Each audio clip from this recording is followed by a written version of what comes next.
Είναι ζεστή η ατμόσφαιρα, είμαστε σε ωραίο χώρο, έτσι. We're in a nice and warm space. Welcome. My name is Yannis Politis. I have the honor to moderate tonight this important event for our lives. And I say so because it has been 15 years now that the Europeans have been hiding the issue, and us, Greece, as a country of first reception, we have dealt with the migration issue, and Europe seems to be indifferent. While at the same time, 2 years after the pandemic, we arrive at a point when we are saying that we lack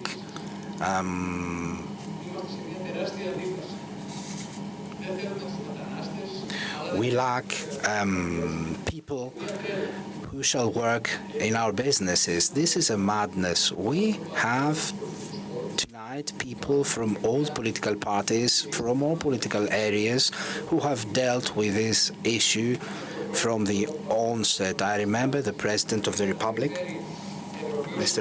Pavlopoulos, hosting European ministers and showing them in Klavmonos Square the people who had just arrived in Greece.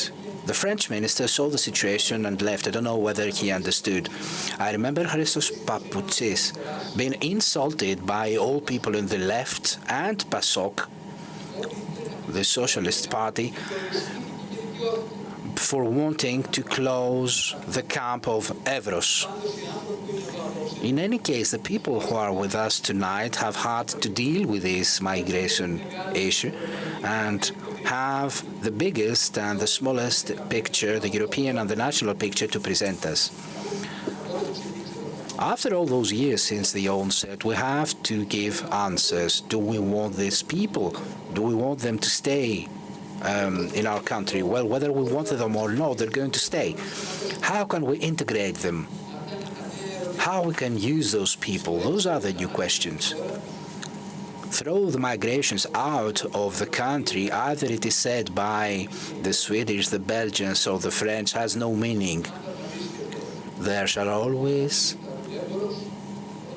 traffickers are always going to be present in Omonia Square in order to get these people going for Berlin.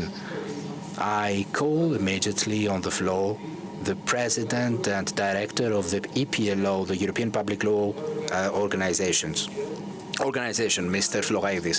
The EPLO is an international organization having integrated and incorporated the Mediterranean Migration and Asylum Policy Hub, the MedMA, directed by Mr. Karavias. Mr. Floridis shall address a brief salutation, given that in the scientific pool and think tank of the EPLO, a new forum emerges, a new forum that has a lot to offer. Mr. Floridis, you have the floor.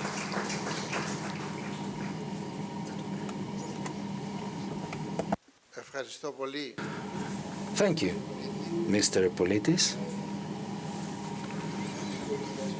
Dear Your Excellency, former President of the Hellenic Republic, dear ministers, ladies and gentlemen, dear friends, welcome in the European Public Law Organization. You are honoring us with your presence, with your constant support in a program and an effort we are undertaking in order to keep our country at the forefront of international developments and international issues. So we welcome our new activity, our new action of the EPLO, namely the Mediterranean Migration and Asylum Policy Hub, the MedMA, that ambitions to become, with its effort and work, a central hub, a central think tank regarding the discussion on tackling issues linked to asylum policies. We are here at the foot of the Acropolis, right next to the Roman Forum and the ancient Agora. I was thinking that here, exactly across where the democracy was born, in the Roman Agora, we saw the view of the ancient Athenians emerging, saying that they were no migrants. Ancient Athenians considered themselves to be autochthons.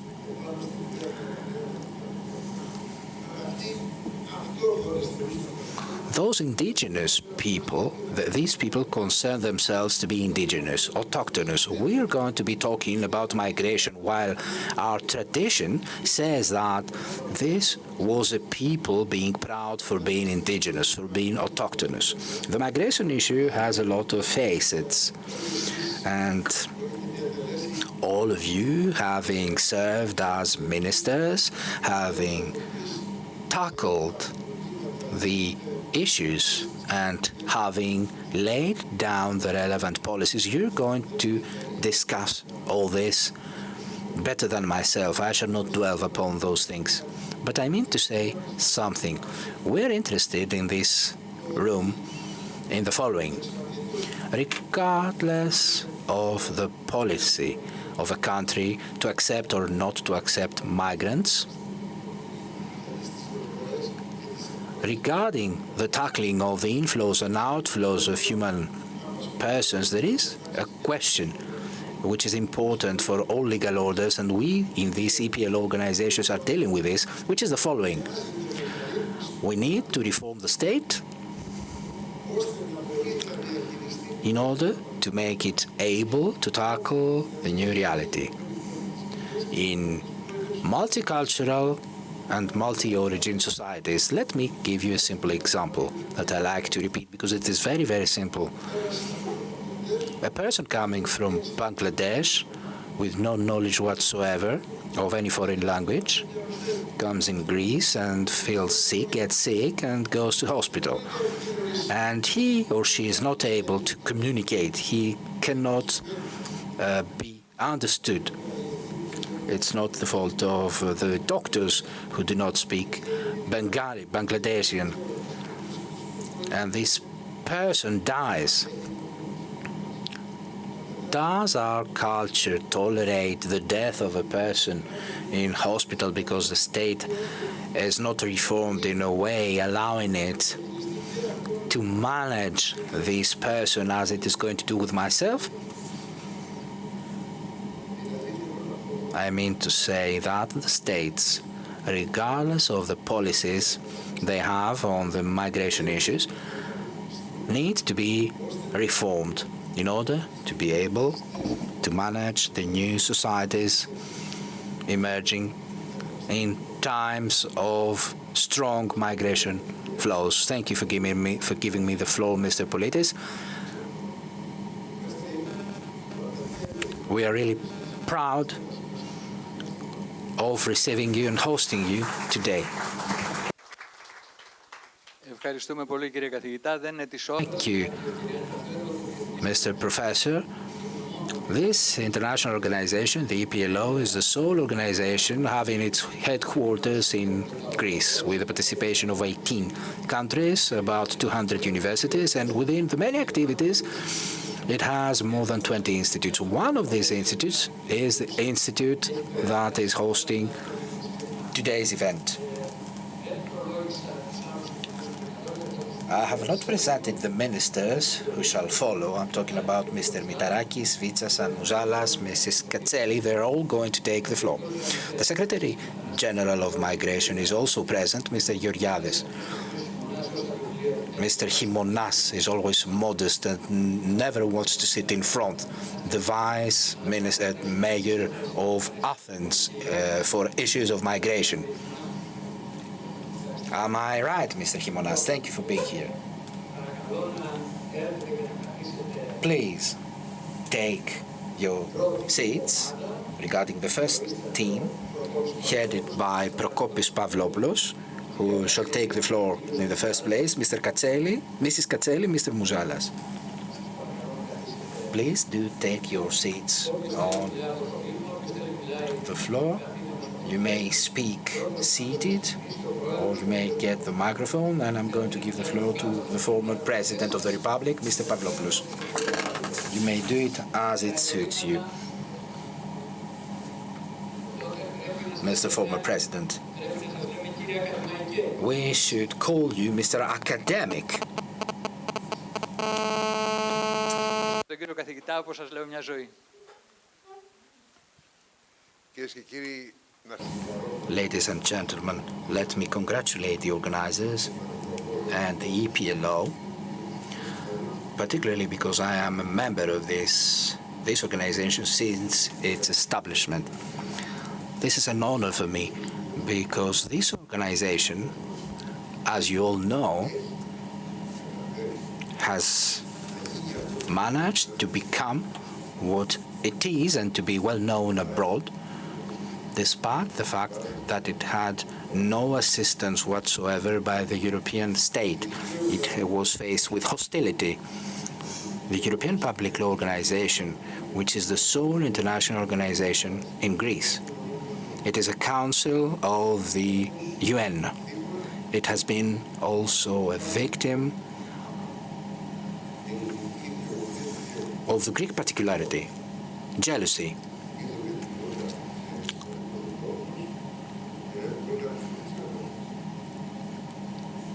We are egoists. I admire the courage of Mr. Floraitis.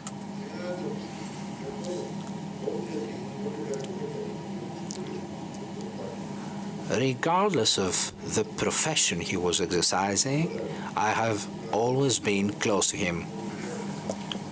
My speech is available to you. I have sent it from yesterday. It is detailed and thorough. I shall try to express some things and share them with people I love.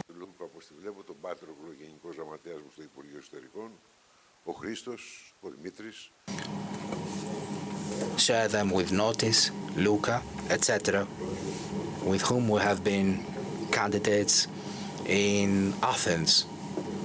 We became friends.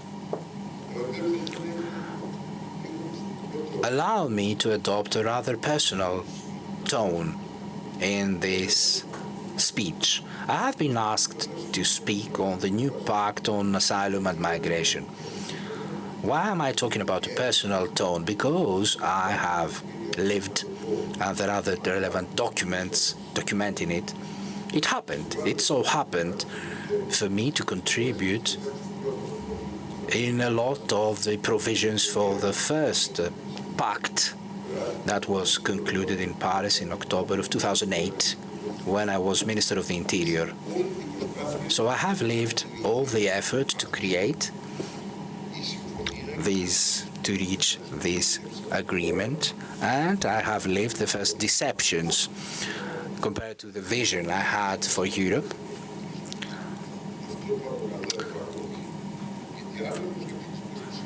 Euroscepticism is one thing. What does it mean? This means what to do with this Europe. Lascia perdere, or ereto, as would Archilochos, the ancient Archilochos, say. Euroagony means to see Europe to be faced with problems, not being able to defend itself, not wanting to defend itself, and to be there, coming from a small country as Greece, with an important culture and history, and say, I will fight for this country, as it was said by Aaron in the 16th. Fight for this diminishing and withering Europe. This was my first important experience. The phenomenon of migration had already emerged in our northern borders. We also, as Mr. Georgiadis knows very well from the meetings we have had in Brussels at the time, we saw it coming. We saw this phenomenon, which is much more visible. We saw the increase of migration flows from Central Africa. Those flows were already in the area of Nigeria, and we understood that all those people seeking hope for a better life wanted to come to Europe. It was an illusion to believe that they wanted to go elsewhere. At the same time, they were faced with survival problems. It was a survival problem, indeed. Those people were dying. Who could refuse the provision of shelter? There were some ministers, including myself, saying that there needs to be a European Pact, a European policy. This European policy didn't include even a sole word, except the important treaties. And specifically provisions on solidarity, there was nothing. At the time, there were people with whom I developed close ties, including one of the heads of the EPLO, a personal friend of Mr. Floraitis, a minister of the Interior of Italy. I'm talking about Giuliano Amato, you'll know his name. You had a minister of Interior in France who visited me twice in Athens. I'm talking about Nicolas Sarkozy, who was the most dynamic person seeking the conclusion of this agreement. There was also another minister with whom I developed close ties, and I've had to work with him. I'm talking about the then Minister of the Interior of Germany, Wolfgang Schäuble. This is how we met. And this was very useful when I have had to deal with this big issue. We dealt later together with Mr. Mouzalas.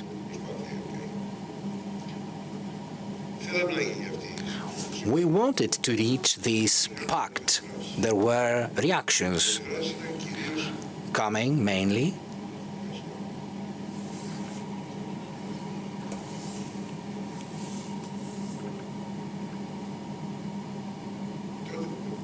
at the time. We all agreed with Nicolas Sarkozy at the forefront. There were big reactions coming from Germany. Why from Germany? Because this policy we were envisioning required money in order to be able to provide assistance to those people and to limit the migratory flow upon terms of dignity. When Nicolas Sarkozy saw that he would submit his candidature for the presidency of the Republic, he came in Athens and he told me, I believe that I shall be elected. You need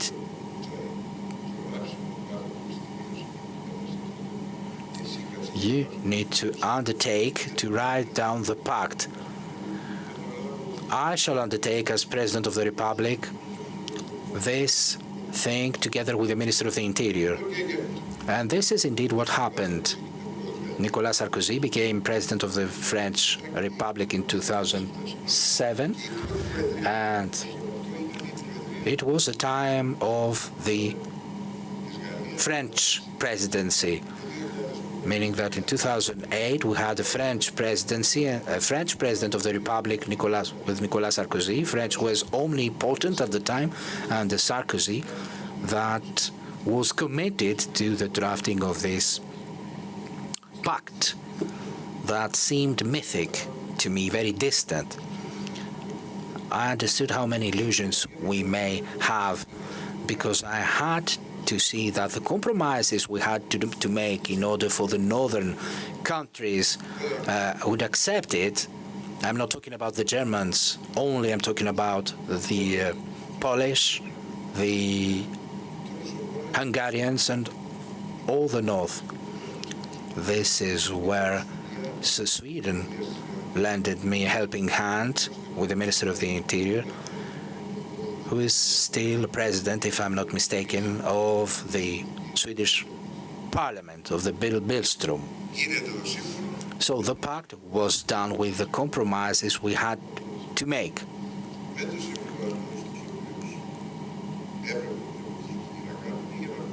in order for this text to be accepted by everybody. This is the fate of the European and international law. The fate of such texts is that those texts are general. Somebody had said, and I didn't like it at the time, but it was true, they talked about creative ambiguity. This creative ambiguity is used in an unfortunate manner in European texts in order to bring about a consensus, a compromise. The ambiguity remains, but it is always never creative. The same thing happened with the Asylum and Migration Pact.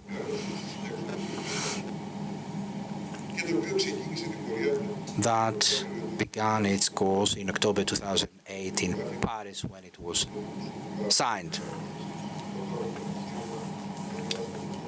Greece was represented by the then Prime Minister Karamanlis.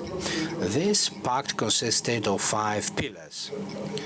You had the 5 chapters with all the ambiguities it included. The first pillar had to do with the regulation of legal migration, how legal migration would be done, how we would resolve the issues linked to the collaboration between member states, the policies of integration of migrants in the member states, but there was also a form of solidarity regarding distribution, because it's not by chance, but legal migrants would select to reach countries, go in countries that were closer to them. I'm talking about the southern countries.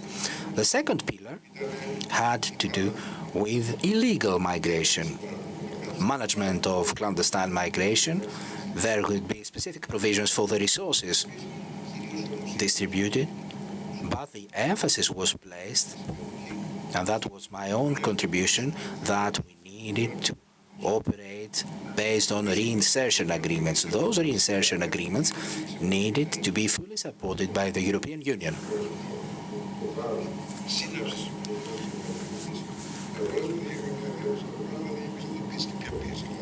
There would be no pressure possible by individual countries to reach reinsertion agreements with third countries. We had already an agreement with Egypt at the time. It was the first we had signed, and they would always accept readmissions. I'm talking about Egypt before the era of Fatah al-Sisi and the issues of the Muslim Brotherhood. A third pillar had to do with the protection of maritime borders, with a lot of hopes at the time to create Frontex, not as we know it. We had envisioned it in a different way at the time, as an organization that would evolve in a fully fledged European organization following the standards of Europol, something like Eurofrontex, a European organization with a complete entity. The fourth pillar considered the creation of a single asylum space or area. At the time, we already saw the problems existing. I remember the discussions in Chai regarding the inadequate nature of Dublin II that was drafted in 2003, and it was revised from the 1st January of 2014, following a lot of critics launched by the European Parliament and the European Court of Justice. The last pillar was the fatal one. We had agreed, and there was a reaction of Germany to assist substantially third countries, and specifically countries in Africa, in order for them to be able to develop with small amounts of money. If you think about the cost of life in Europe and the cost of life in those countries, with policies that that entailed a very, very big cost for Europe.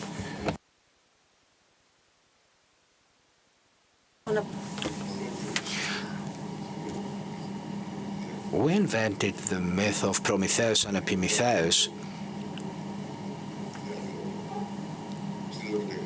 in our literature and in our mythology, but in practice we act as partisans of Epimetheus, not acting proactively.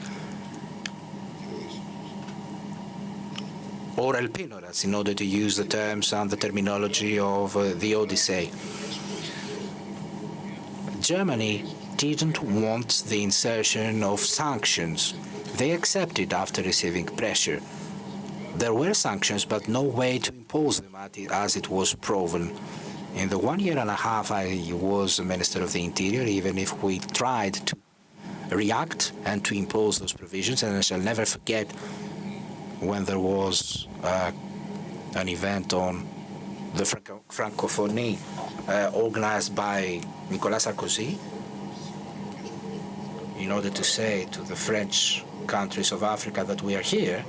I remember the refusal of Germany and Wolfgang Schäuble to accept to talk about the specific amounts that we had to calculate on a 5-time horizon.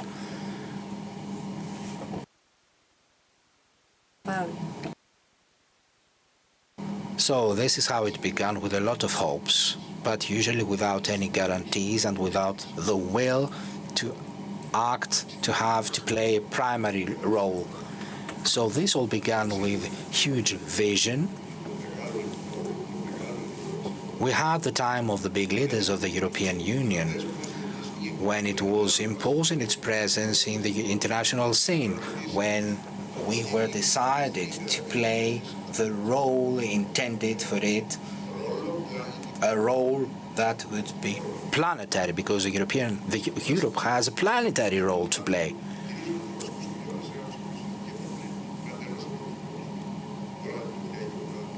All the last events, the war in Ukraine, etc., have proven that Europe is absent and occupies the last place. And this is what we have to change, and we need to do it together. And we are a small country, as I have said, but with a huge culture and civilization and huge intervention possibilities if we try to do it with the correct alliances. This is what happened with the European asylum on migration. The 5 pillars are atrophic, etc. The first one concerning the legal migration. Okay, there were a lot of efforts. I'm proud about the law that was voted in 2005 and which constituted the basis. When I left my position as a minister, there was another minister for the issues of migration who dared to say that the law had voted in 2005 needed to remain in place. In just 1 month, she was a victim of a government reshuffling. But this is usual business in Greece.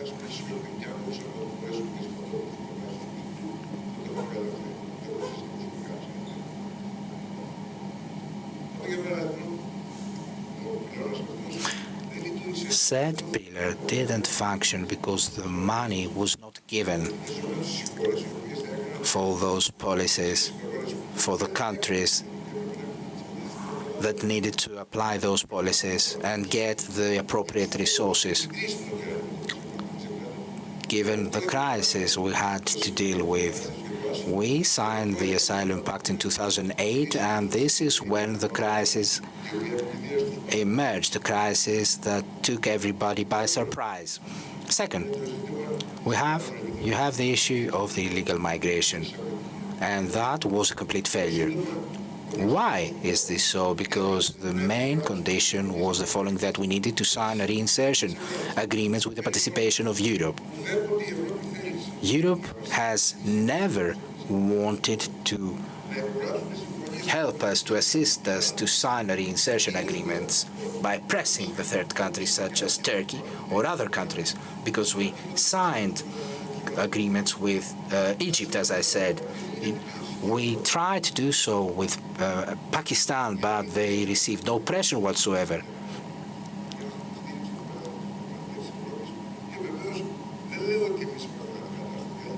We're not irreplaceable. This is not what I mean to say.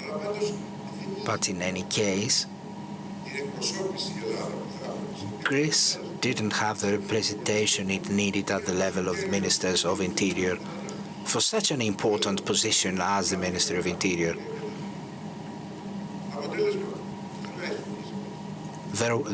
These reinsertion agreements were nowhere to be found.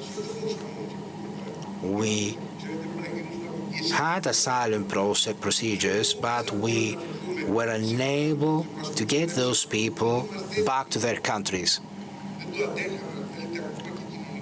Socially speaking, we were not ready to accept this as a society. We could not manage such big migratory inflows. We arrived at the point of no return. Luca was here, Dimitris, Marian Christos, and Mr. Avramopoulos, who was the then Greek commissioner in the summer of 2015.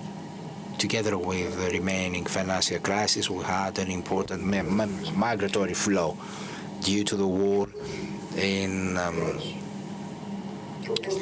the Middle East. We had to deal with millions of people in inflows. For the only thing for which Greece was not criticized is the way it has treated those people. Right on the contrary, we tried to do our best and we had the full support, and Yanis Mouzalas knows this very well because these were the main lever of our policy.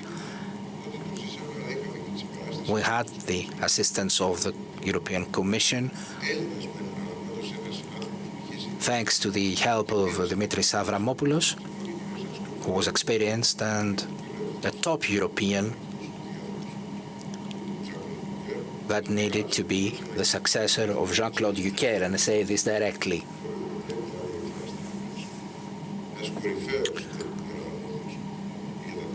And Frank Timmermans as well, who visited Greece many times, and we developed very close ties because you had personalities that made the difference and not just people who were there for the family photo. So Turkey was forced the 23rd of September, it was the day of elections, and the second Tsipras government was elected.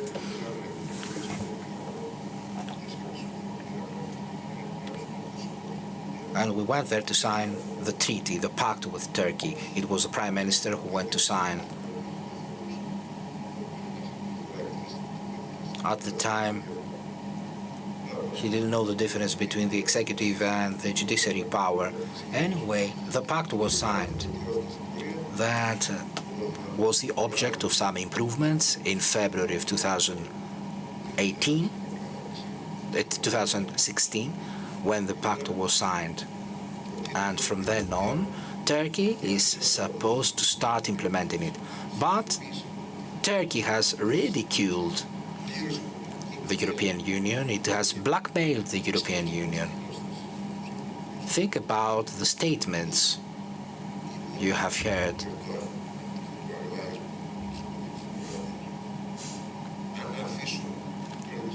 He was saying to me personally, if I leave the migrants come freely to your country, they shall drown you. He remains the same. He continues to blackmail the European Union. Now, how to know? They tolerate them on behalf of the European Union and the US. This is their question, their problem. The issue is what Europe can do about it. At the time, it was not persuaded, but we recognize Turkey as a safe country, which is unthinkable. You had decision 187 of the plenary of the Council of State that sent a preliminary question to Europe saying that you forced us to recognize Turkey as a safe country. Can the court reply to us? And I'm addressing this question to Mr. Keridis. Can the court of the European Union and the remaining part of Europe say to us, is Turkey a safe country as we were forced to accept by the relevant decree at the time? Of course, the court's answer is going to be that Turkey is not a safe country, with all the relevant consequences of such a decision. The third pillar has to do with borders. Of course, Frontex has evolved, and as you know, in 2019, we had the new organization regarding the European Coast Guard and border control that improved the form of Frontex. Eurosur was also integrated in Frontex, but Frontex is not a European organization, a fully-fledged European organization. It has not acquired the same status as Europol.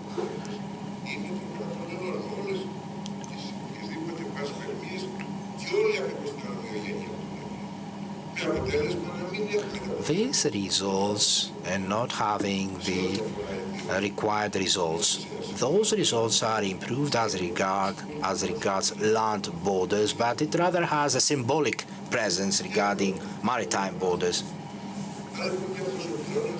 This pillar had the same course. The other pillar, the last pillar, that had to do with the European asylum area.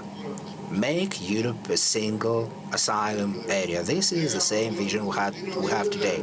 We were saying at the time Dublin 2 is not enough. Then you had Dublin 3, a regulation of 2013 that entered in effect in 1st January 2014. You didn't have the arbitrary geographical criteria. You had the transit, the country of transit. The last country from which a transiting person was before reaching the country of reception. But it is quite early to be able to see whether it's going to be implemented and how willing are the countries to implement it, when you still see the major problem we have with countries saying that we're not going to step down to on this issue. So you see that this pillar in reality has not been able to bring about the required results. The last pillar has to do with financial assistance provided to African countries in order for them to be able to develop themselves. You have the flows because of the war. Now you also have the war in Gaza, exacerbating this problem. And if Egypt is able to tackle those flows, given the financial problems it is faced with, and the first country I had to visit when I became President of the Republic, I was invited by Fattah al-Sisi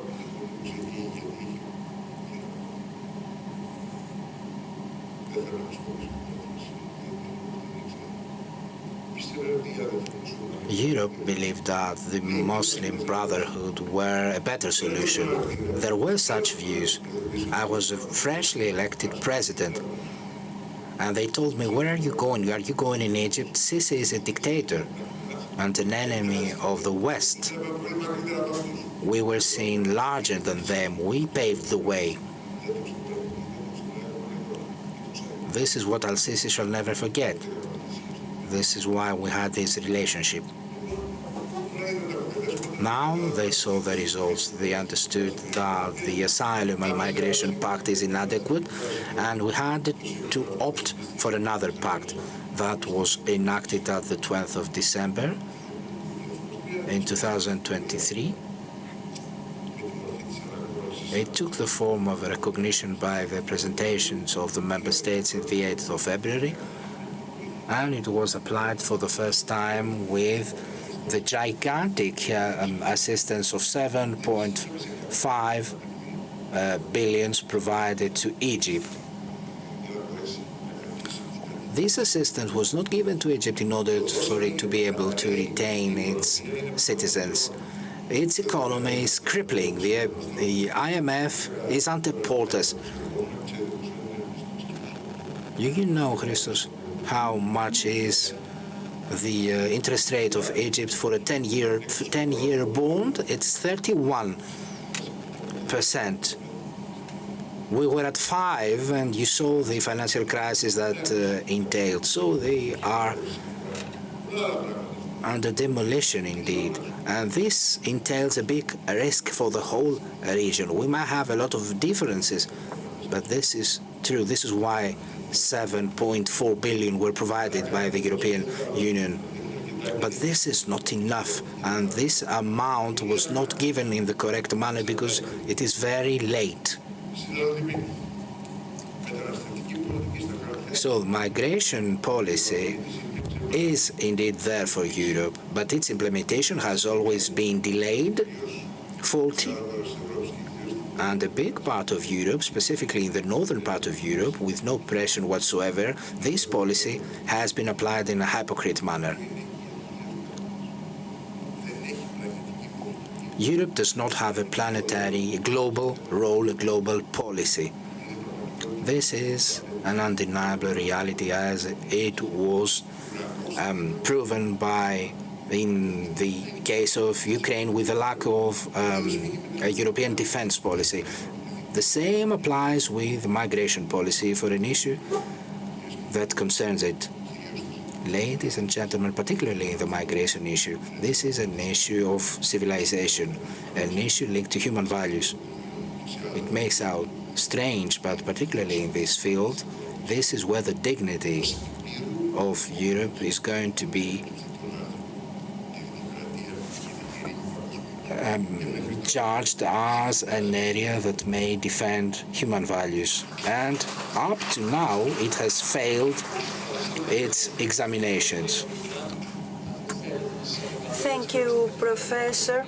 If you prefer me to call you Professor, as I have over the last 35 years, I will. Mr. Keridis, who will be introduced by Mr. Marcos Karavias, Director of the MedMA. In fact, he is living proof of the fact that the sector can have a continuity.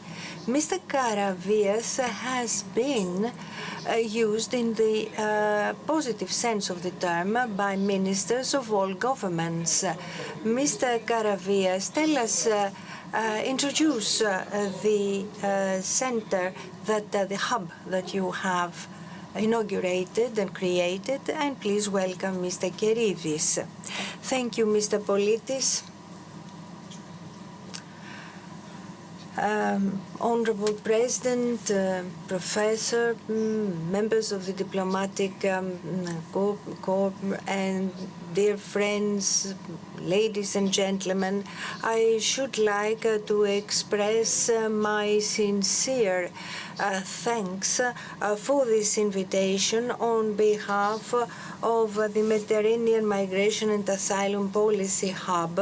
We have been invited here by the EPLO in order to present our center. The new Pact actually signals the completion of a painstaking and long process on behalf of the EU and the entry into a new norm on behalf by the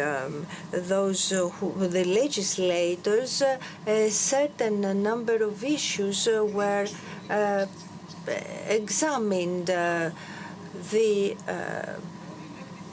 In fact, the balance, the equilibrium between policy and humanity, and of course, the whole action that is envisaged and taken, seen under the light of increased mobility of our humanity.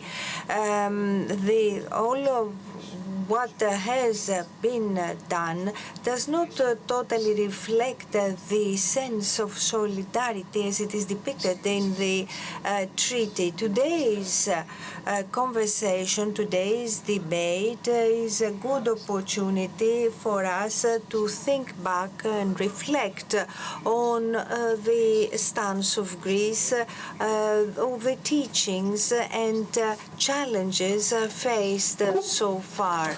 And we hope that we shall have a very sincere debate. Our hub, our center, is a space of exchange of viewpoints, which is realistic as well as rather ambitious. One or two more words before I give the floor to the Minister. The new Pact, in it, migration or legal migration and asylum are communicating vessels and fields. Interventions in the field of migration reflect also the field of international law and protection and vice versa.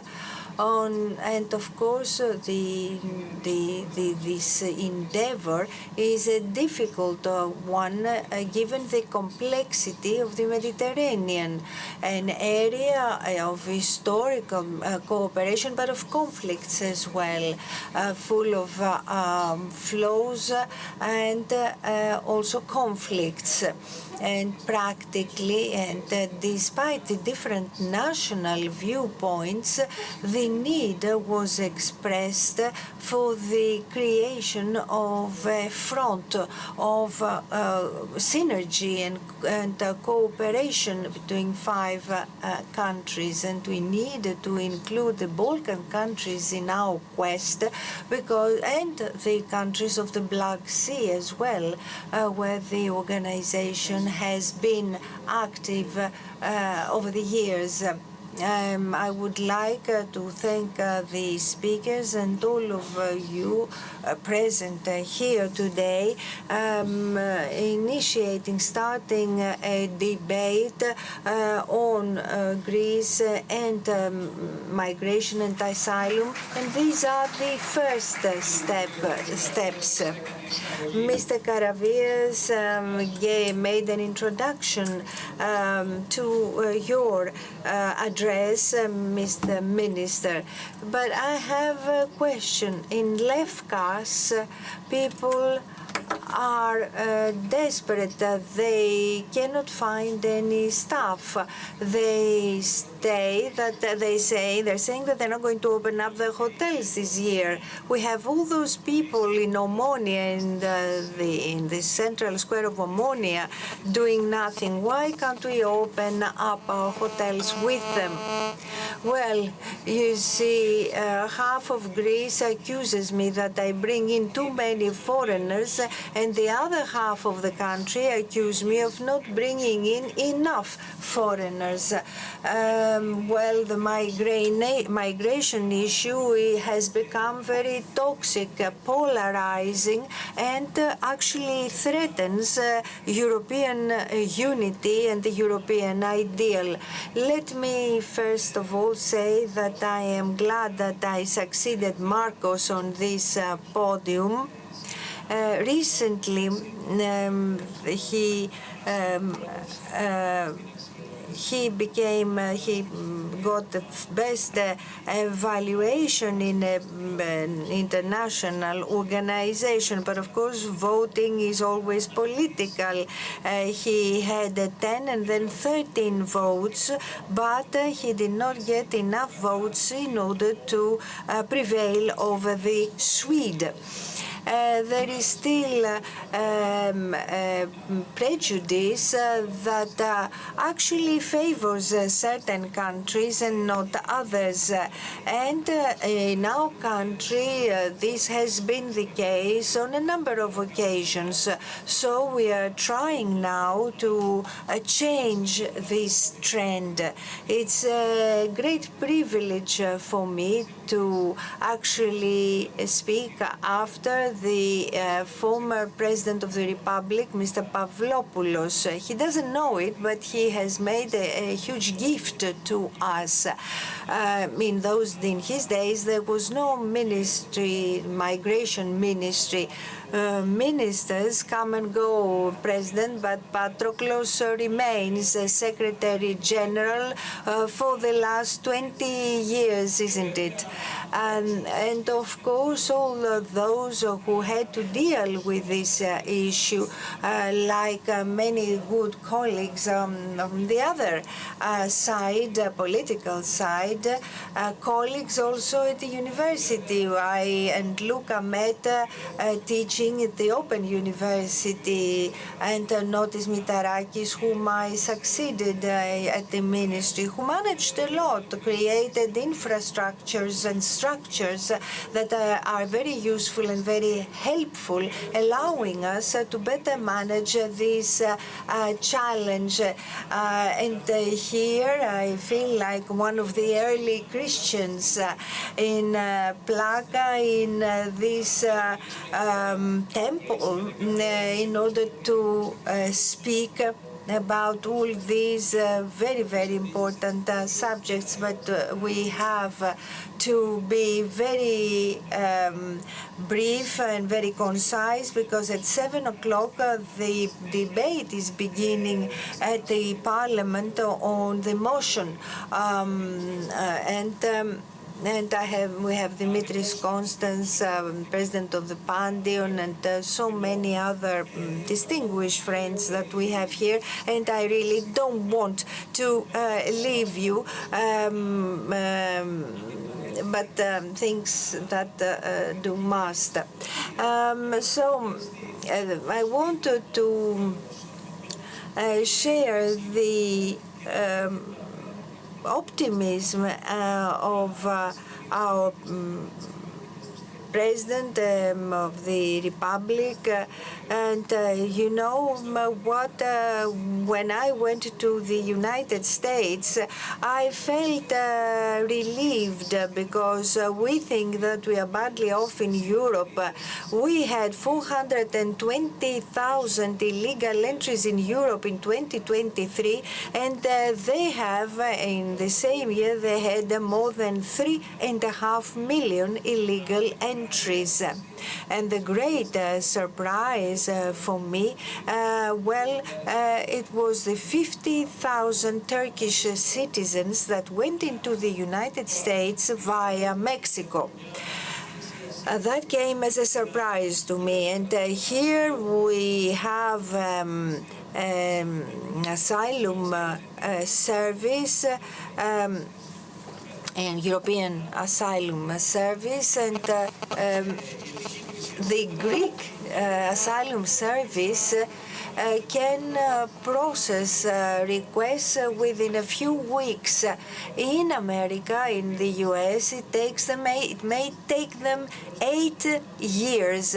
Right now, they have 4.5 million pending requests.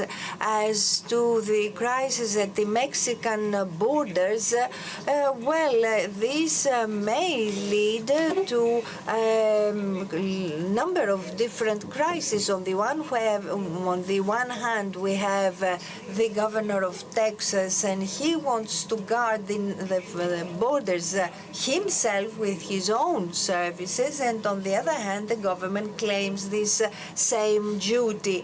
And also, he puts migrants in buses, sending them to the north of the United States in order to create havoc.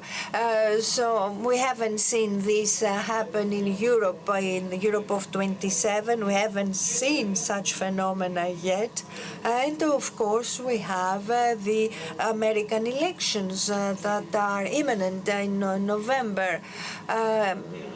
If one of the two candidates wins, again, we will have yet a lot to witness in that country. So Europe has a lot of problems, but it's not the worse off.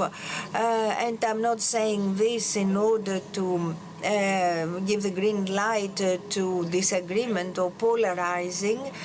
Just I want to present the whole issue. We have the new Pact, thanks to personalities that we do not really discuss very much here in Greece. Giorgia Meloni, on the one hand, that actually ruptured the front of the right-wing ministers. On our right, we are the EPP, and then Scholz, who said that he preferred to lose the government rather than the Pact. And he convinced the Greens to rupture the Euro-Green front, and a wider consensus has been achieved. The extremes, on the one hand, communists and Mélenchon, and on the other hand, the far right and Orban and Kaczynski voters, and we hope that all of this will come to an end before the European Parliament elections, because nobody knows what the result is going to be. Of course, this can be considered to be a compromise, and you can say anything you like against it in other countries and in Greece, but this is how Europe makes headway. It is better than nothing, and we believe that we will have to see what the representatives of parties will vote for, or who they will vote for in the European Parliament. We hope better than the results we had at previous elections.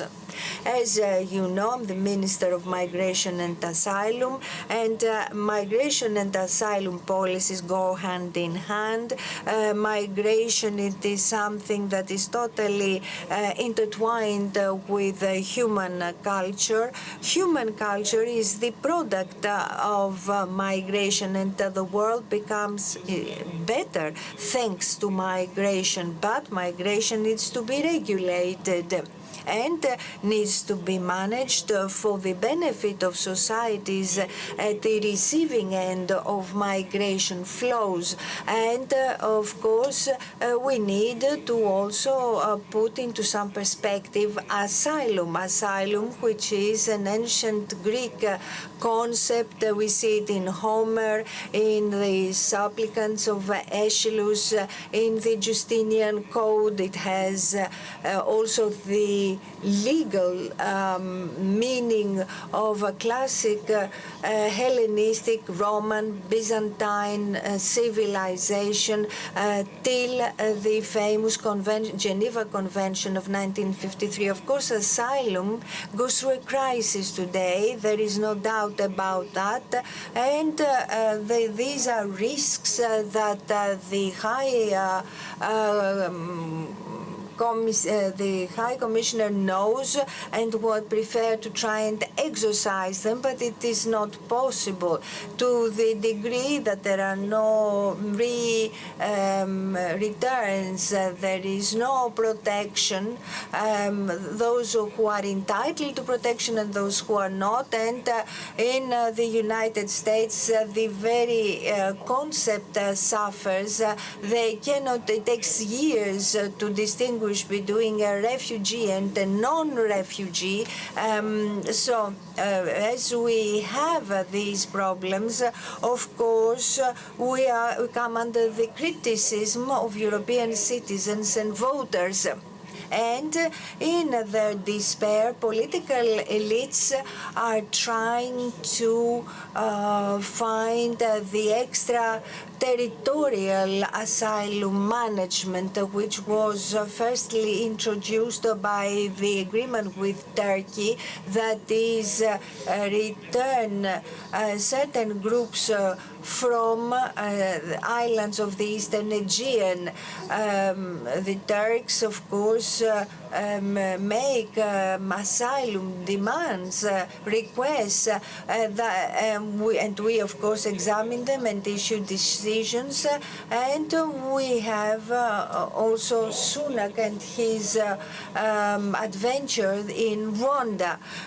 So the greatest political group of the European Parliament and the one that will remain on the top in the coming elections, the European Popular Party has voted in Bucharest the principle of the extraterritorial processing of asylum demands or requests. There were many hesitations, reservations on our side as well, but we're faced with an impasse.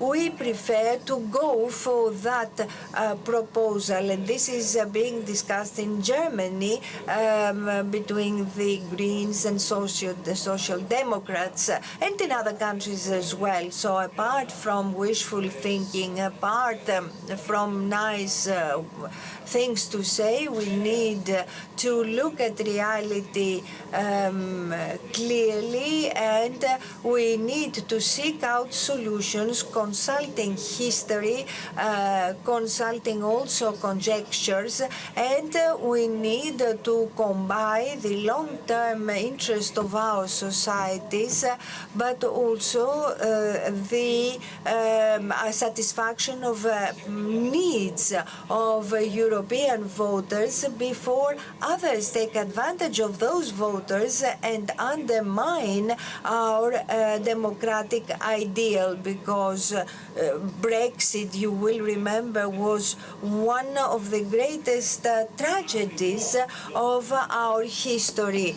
And there is no doubt in my mind that all of this was connected to what was going on in Chios and Lesbos in those days.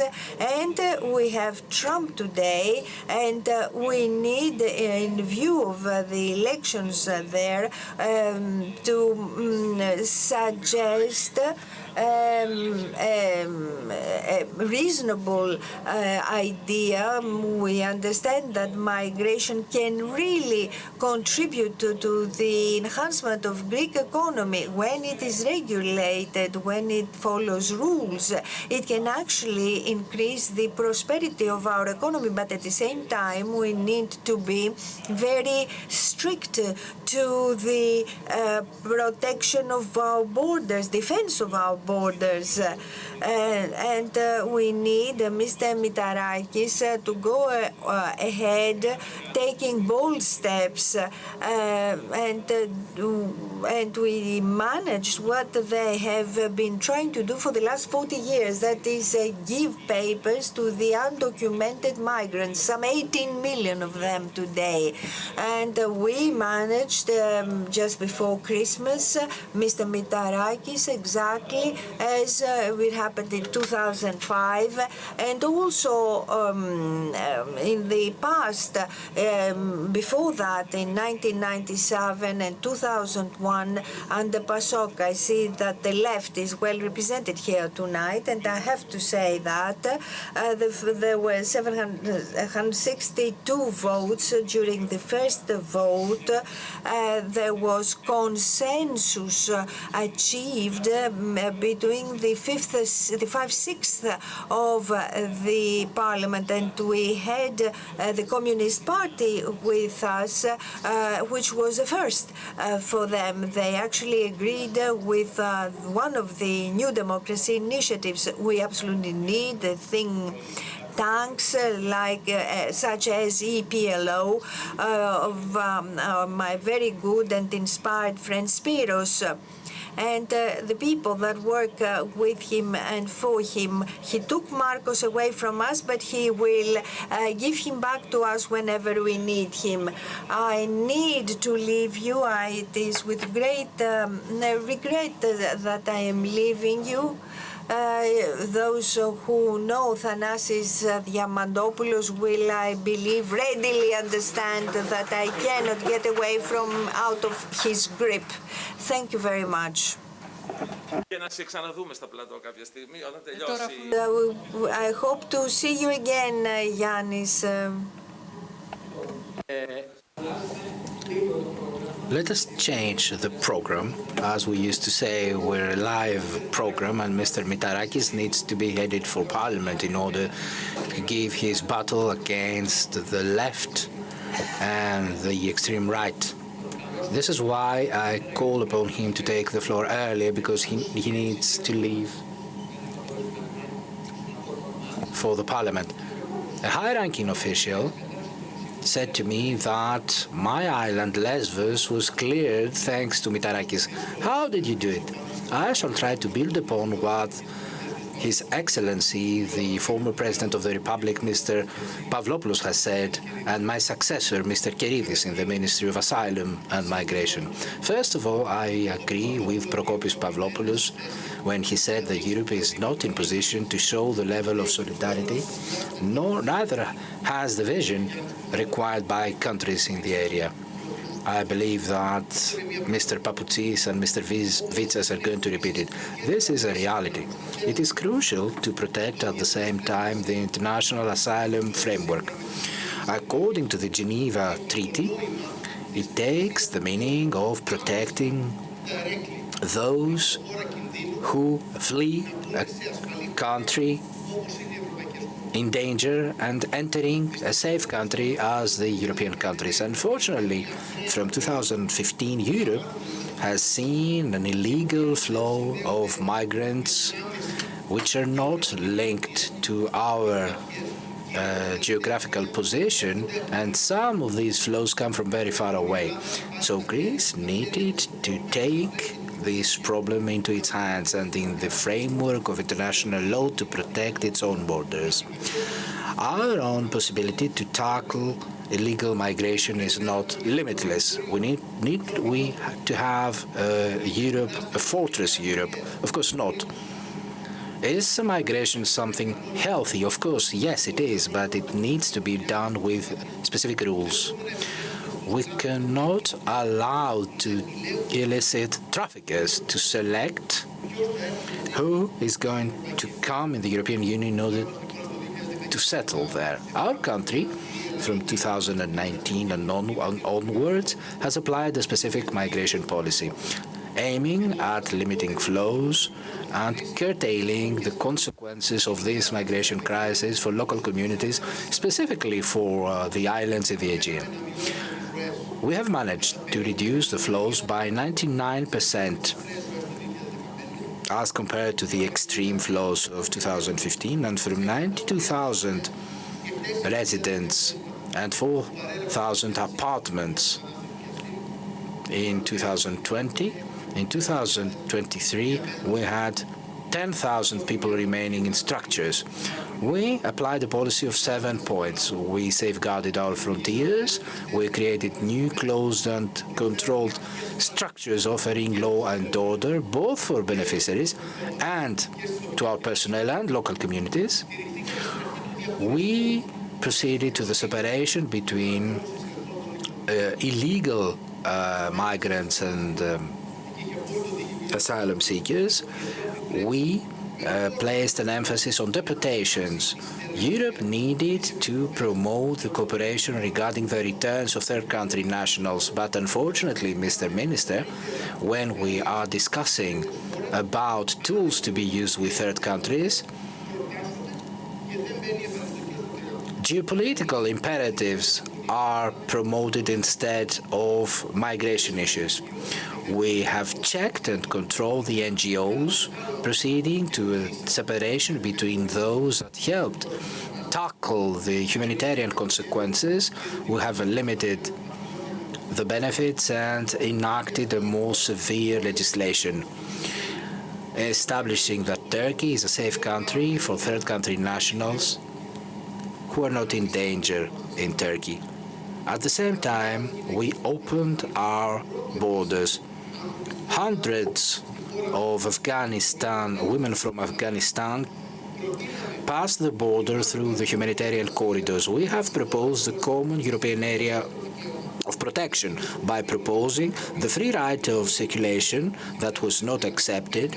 Today, after 5 years, it is accepted after 5 years of residence. We have concluded agreements with countries such as Bangladesh in order to establish legal corridors of transit towards our country. This is very important. Our country has an innovative migration cause. We are at the forefront of innovation with a 5-year visa of permit for seasonal employees. But Europe needs to be more severe as regards the illegal migration, because the possibility of Europe is limited, but there is also a moral issue. The moral issue is there when there are legal corridors, and this is a crucial balance. We need to have legal corridors in order for the people in need to be able to reach Europe. I shall close my intervention, and I shall respect the Minister and the former President of the Republic. I shall talk about the negotiation regarding the European Asylum and Migration Pact. We have worked upon this regarding this pact with Patroklos Georgiadis and Markos Karavias, who was at the time my counsel in the negotiation. We laid down 2 objectives.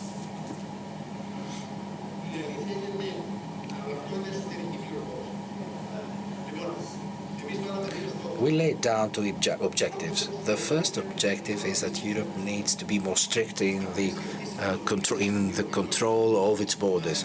We have jointly organized together with Lithuania, Austria and Poland the Vilnius Initiative. In 2022 and 2023 in Athens, all the member states were invited, and the majority of the member states accepted the resolution of Vilnius regarding the protection of the external borders of the European Union. Borders that need to open when there are urgent situations. I am proud to have been a member of JAI when we activated the European Directive on Ukraine, and a country bordering 3 member states of the European Union, and those 3 member states opened their borders. Our second objective was solidarity, the necessary solidarity between the member states. We have jointly created MedMA together with Cyprus, Malta, Spain and Italy. So those were 2 distinct alliances and objectives with different member states, allowing us to result in the pact. Does this pact resolve the problems? To a certain extent, yes. You have more Europe than in the past. But unfortunately, the Dublin legacy continues to lay down strict limits regarding the disproportionate responsibility of the first reception countries in tackling a crisis that concerns the whole of the European Union. I need to be at 7 o'clock in the Parliament because the parties of my friends have lodged a motion which is the best thing that exists in order to strengthen the government majority. Thank you. Thank you, Mr. Minister. Mrs. Luca Cazzelli, Emeritus Professor and former Minister, shall have the floor. She has had to tackle these things in very hard times for our country. Thank you. And we all seek the answers for the following day. Mrs. Cazzelli. And it seems that we need those people we were insulting in the past in order to be able to function as a European society. Dear former Minister of the Republic, the ministers have left the room. Dear former ministers, dear friends, ladies and gentlemen, in my brief intervention, I would like to look upon the future through the past experience. Let me begin by saying that I congratulate the EPLO for the creation of the MedMA Institute. Why is this so? Because unfortunately in this country there is no continuity. What has been done in the past is not registered, is not valued. We do not know what are the good practices. We don't know whether something has worked in the past or not, and why. So each minister has to do it from scratch. If I may express a wish for the MedMA, is for it to be able to register the surveys, the research, to assess the good practices coming from other countries, and to look upon the future with such a perspective. Specifically, today, I would like to talk about Dimitris Papadimitriou, an excellent scientist who created in Washington the most important center of migration policy.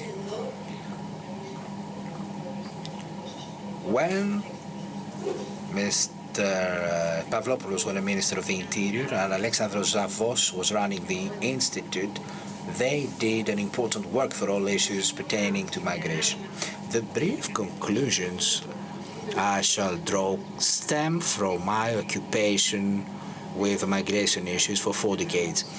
I was not dealing with migration only as a minister. I began working on migration at the KEPE in 1983, when you had the first program, the first project on migration policy that was launched at the time, and regarding the reinsertion of Greeks returning from various countries of Europe, Australia, the US, etc. This was an innovative project at the time that is still of importance, because we shall have issues regarding reinsertion and reintegration in the future. My second activity in this field had to do with academic activity. It was a series of publications. We proceeded to a measurement regarding the conclusions and the consequences of illegal migration in the Greek economy in the 90s. Through empirical research, we had documented, as it was published in international fora, that illegal migration in Greece during the 90s had contributed by 1% in the country's GDP, promoting exports and the transformation of the productive base. That was a survey that was heavily discussed at the time. My third occupation with the migration was when I was managing the Center of Development Policy at the OECD. We did a series of publications, the most important of which was one that was assigned by the DG of the European Commission regarding employment issues, entitled Gaining from Migration. How you shall be able to gain from migration, how to build an international system of circulation and transit. Those conclusions are still very important looking ahead. Lastly, as a Minister of Labour and Social Security during 2010-2011, when Christos Papoutsis was the head of the Minister of Citizen Protection, we began a big effort at the time. At the time, the Minister of Labour had assumed the coordination of the Interministerial Committee, and we worked closely on specific interventions regarding the 3 pillars I shall be talking about, the 3 pillars of the migratory policy that need to be examined in common in order to be able to have an effective management. Let me begin by saying my first conclusion. The economic, social, institutional environment shapes the priorities of the immigration and asylum policy. It's not by chance that we are mainly discussing about asylum and the management of incoming migratory flows, and we're not talking about the smooth integration of migrants in the local communities. We do not talk, and it has not been mentioned, we do not talk about the fact that former legal migrants become illegal migrants because there are huge delays in the revision of their documents. When we talk about migration policies, we need to examine the three dimensions of the problem: management of the flows, both migrants per category, specialized, unspecialized workers, asylum, etc. Secondly, the integration of those migrants, both legal and illegal, in the local communities. And third, these provisions concerning those who are in an intermediate situation, neither being legal nor illegal, and who cannot return. And we need to do something about them, otherwise you have a bomb at the foundations of the society. At the time, through this experience we had, this is what we tried to regulate.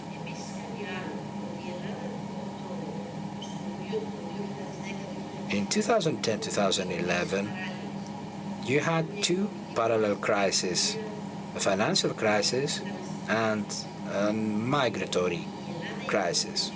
Greece was burdened with a gigantic volume of arrivals in the external borders of the European Union, with 90% of illegal arrivals taking place in the Greek-Turkish border. I was looking at the Frontex analysis in 2009, and you identified that in Greece you had 75% of illegal entries in Europe, while in the first quarter of 2010 this percentage rose to 92%. This rise was the result of the social and political changes in the Middle East, in Africa, etc. I would like to place emphasis on something that was also included in the 2007 OECD report.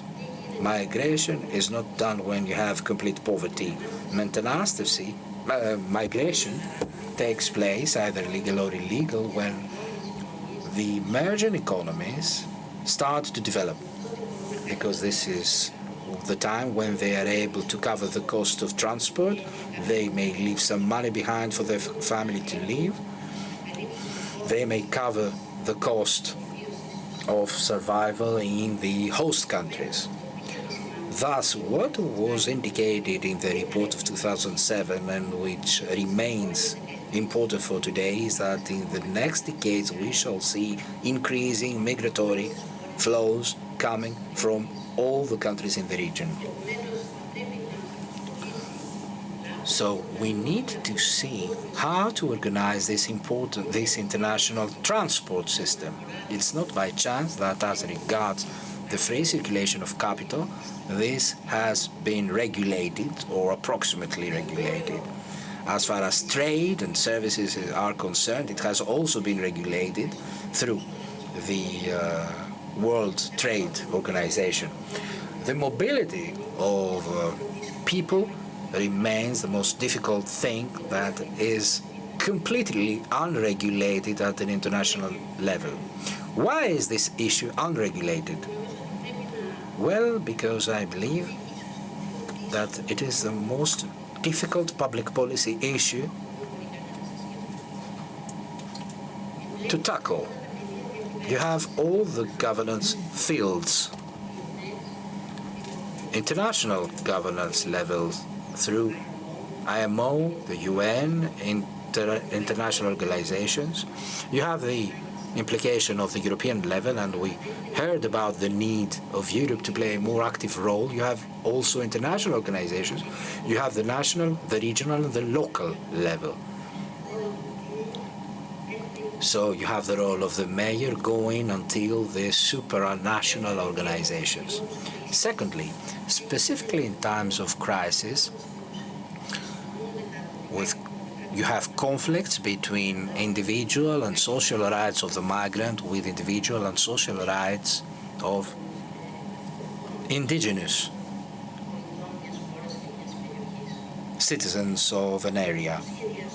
This requires the planning and implementation of a medium-term national strategy and the conclusion of bipartite and multipartite agreements with countries of transit and origin. Libya and Morocco had concluded agreements with Italy and Spain in the framework of what the President of the Republic had said, namely interstate agreements. This national strategy needs to be drafted,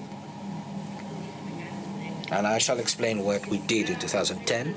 This strategy needs to take into account not only the management of incoming flows of migrants and refugees, and also the carrying ability of specific local communities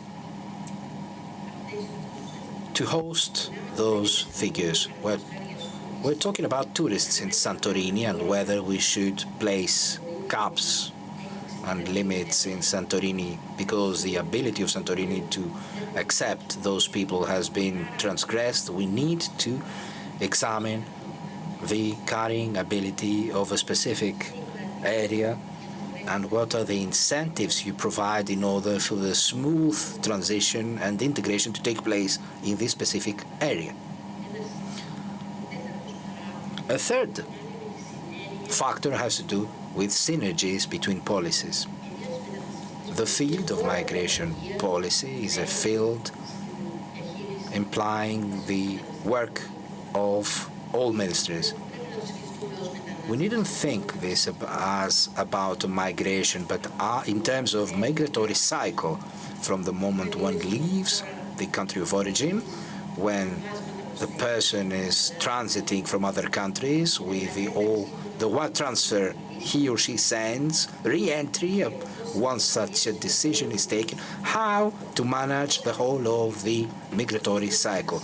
All ministries, the Ministry of Interior, the Ministry of Citizen Protection, the Ministry of Health, the Ministry of Education and Cultural Education, the Ministry of the Interior, as regards local communities, are involved. And if there is a problem in public policy, it has to do with synergy and collaboration between the various public policies. One of the questions that was addressed to us was which one the biggest problem in the implementation of policy. Well, it has to do with the ensuring and the coordination between the various ministries. Lastly, it is the most difficult field of public policy because it requires modern, digitally upgraded, flexible and efficient structures of governance that are going to be able to act swiftly, adapt to the changing situations, and operating in full accountability and transparency. If we want to take care of the internal part of our country, this is where we have the bigger problem. Governance structures, as it has been said by Spiros Floraitis in his introduction, are not always in position to respond to the challenges raised by this migratory cycle. What was our experience? What are the conclusions I may draw that are probably useful for the future? First of all, when I undertook my duties as minister in 2010-2011, I had Anna Dallara as a deputy minister, and she was in charge of the implementation of this policy. I was coordinating the interministerial committee.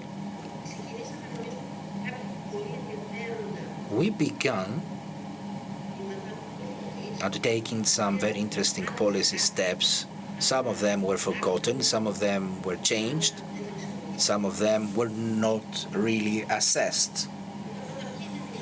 What were the policy objectives? We had three objectives, three axes, three main pillars. The first pillar was to create conditions to ensure the control and the efficient management, not only of asylum seekers, but also illegal entrants with the assistance of the European Union. This was a policy that remained stable.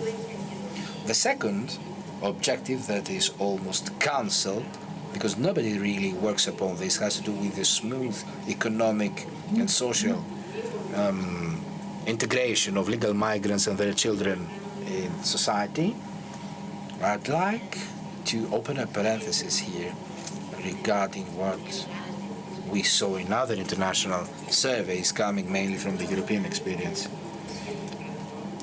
If you examine the legislation of European member states, this legislation provides incentives for permanent settlement and very few incentives for seasonal or cyclical migration, meaning being able to provide a visa to somebody which shall remain valid for 3 to 5 years, and if the person retains the visa, and he shall be able to come back for another cycle. So you need to assess the legislation of the various countries, as this is one of the biggest problems even for legal migrants. Family migration, which is present in no legislation, for example in France, you bring your family, but this family cannot work.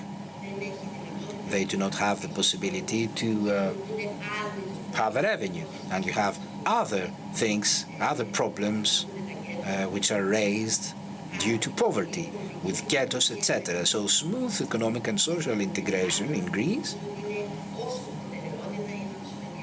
is a priority on an equal footing as with the management of external borders. The third policy pillar had to do with the regulation of issues for migrants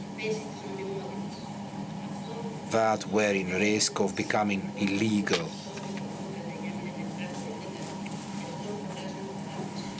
And also regarding illegal workers, this in-between category, which is still very important in the Greek territory. Which were the institutional changes that presented an interest? Of course, we have taken further steps, but I do not know whether you have those structures with the same philosophy. First of all, in the Ministry of Labour, there is a special secretariat for migration policy established, and also an interministerial committee for coordination and follow-up of migration policies, and also a national committee for a special committee for national integration. That is one major step. Another step is that there is a migration map. It acts as an information, as a database, monitoring migrants, where they are established, do they have a job, don't they have a job, and also a platform for the cooperation with other countries of the South, revision of Dublin II. And these were some of the emblematic initiatives. I'm not going to talk to you about the national operational plan. Christos Papoutsis will do that. For the management of migration flows, well, that was important. It was a plan presented by the Ministry of Citizen Protection in cooperation with other line ministries, and for the first time there was a holistic approach in the management of mixed flows or arrivals. Let me say that it is very difficult to know who is illegal, who is an asylum seeker, and to place these people in the various categories. The national operation plan for 2010 proposed the creation of first reception centers, irrespective, independent of the police, and formulated all the asylum procedures in a very innovative way at the time. The European Commission used it for funds. I don't know if Christos will mention these. so I'm not going to refer to them, but these were the 4 funds that actually funded the National Operational Plan. We paid attention as Ministry of Labour to the other 2 pillars. What did we actually do? We incorporated directives for the entry and stay of third countries people to the point, to the end of specializing them for specialized work, and also cyclical migration, that is, somebody comes, stays, works, goes and comes back. And of course also recall of staff for seasonal work.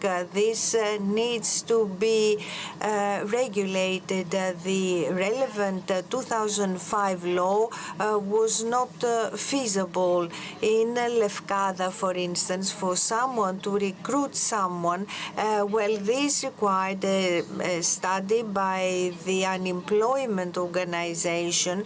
The unemployment service would have to certify that there were no Greek candidates for that same job, and of course consultation with the embassy or with the consulate of the candidate's country. That made the enforcement of this law totally unfeasible. And I am afraid that there will be the same problems with the new law if these issues are not tackled within the new law. And of course, there was incorporation of certain directives in order to combat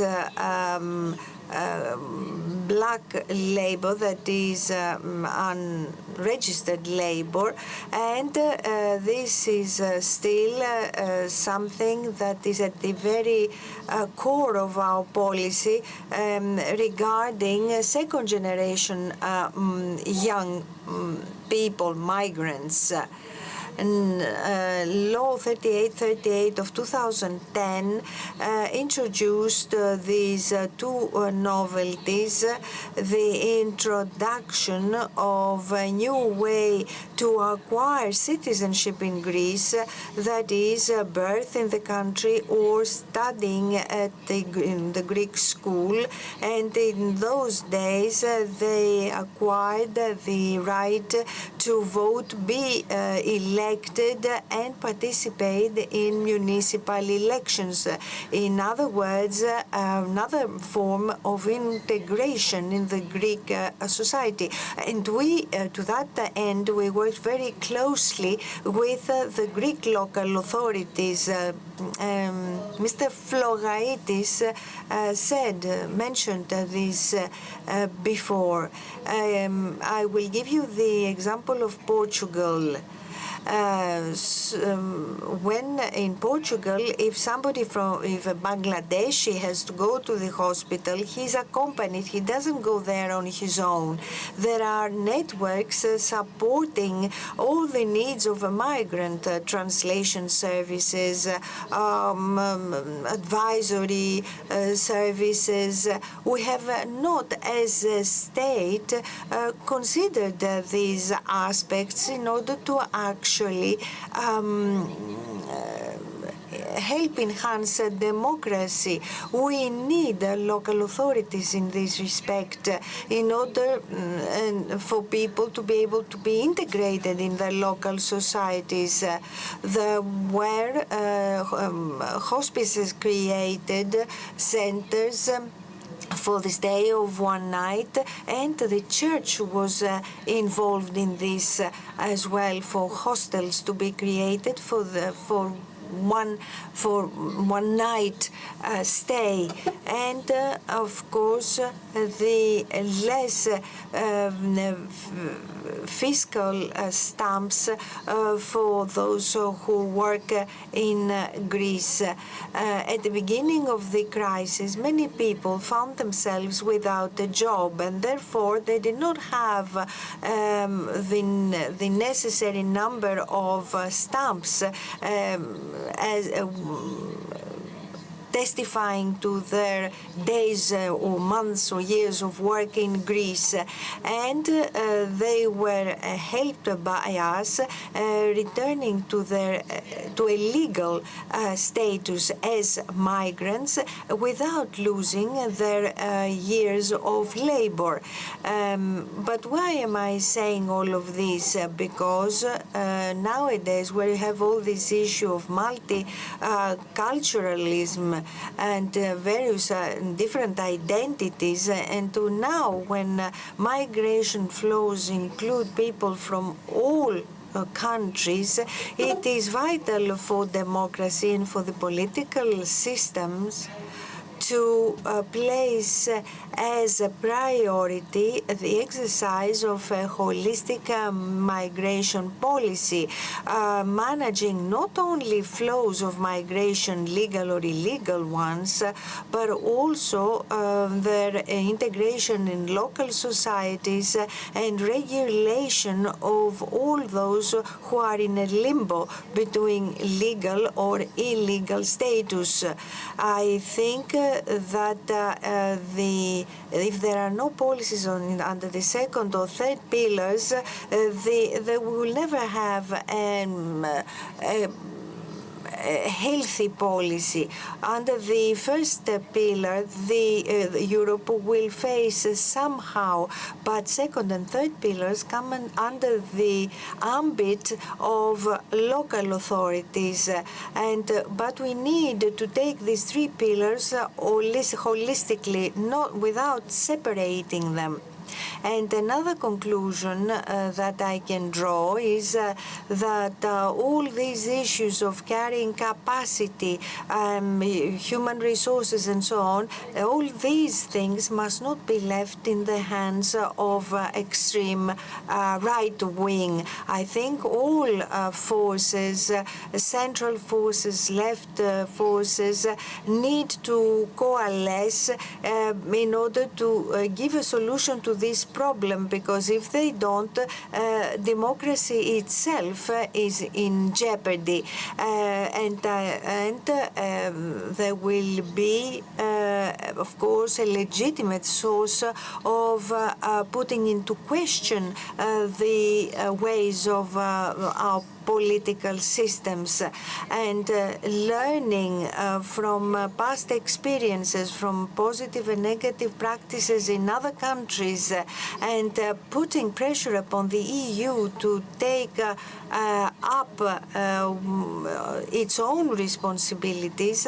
I think that we can mitigate negative consequences of this problem so crucial for our democracy. Thank you, Mrs. Katselli. We shall now liberate the President of the Republic, Mr. Pavlopoulos. Mr. Papoutsis will take the seat of Mr. Pavlopoulos, vacated by Mr. Pavlopoulos, because he is going to be the next speaker. So the conclusion that we can retain here is that there is no continuity in our country.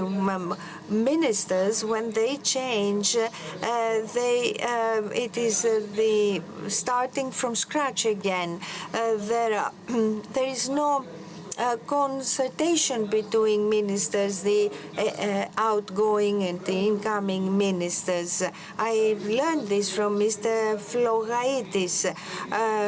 In fact, in Italy, ministers exchange viewpoints. Here, we don't do this because the previous minister was always a bad one. And if he or she has left something good behind him or her, this gets lost. lost. So maybe this could be work for your hub, Marcos, that is bridge the practices of one minister with the practices of the new minister, create a pool. However, the Minister for Migration was established in the days of Mr. Mouzalas. He was Minister of Migration Policy. There were 8 people who established a ministry back then. So you established a ministry with 8 people at a time when everything was topsy-turvy and everything was extremely difficult in our country. Can you tell us about your experience? We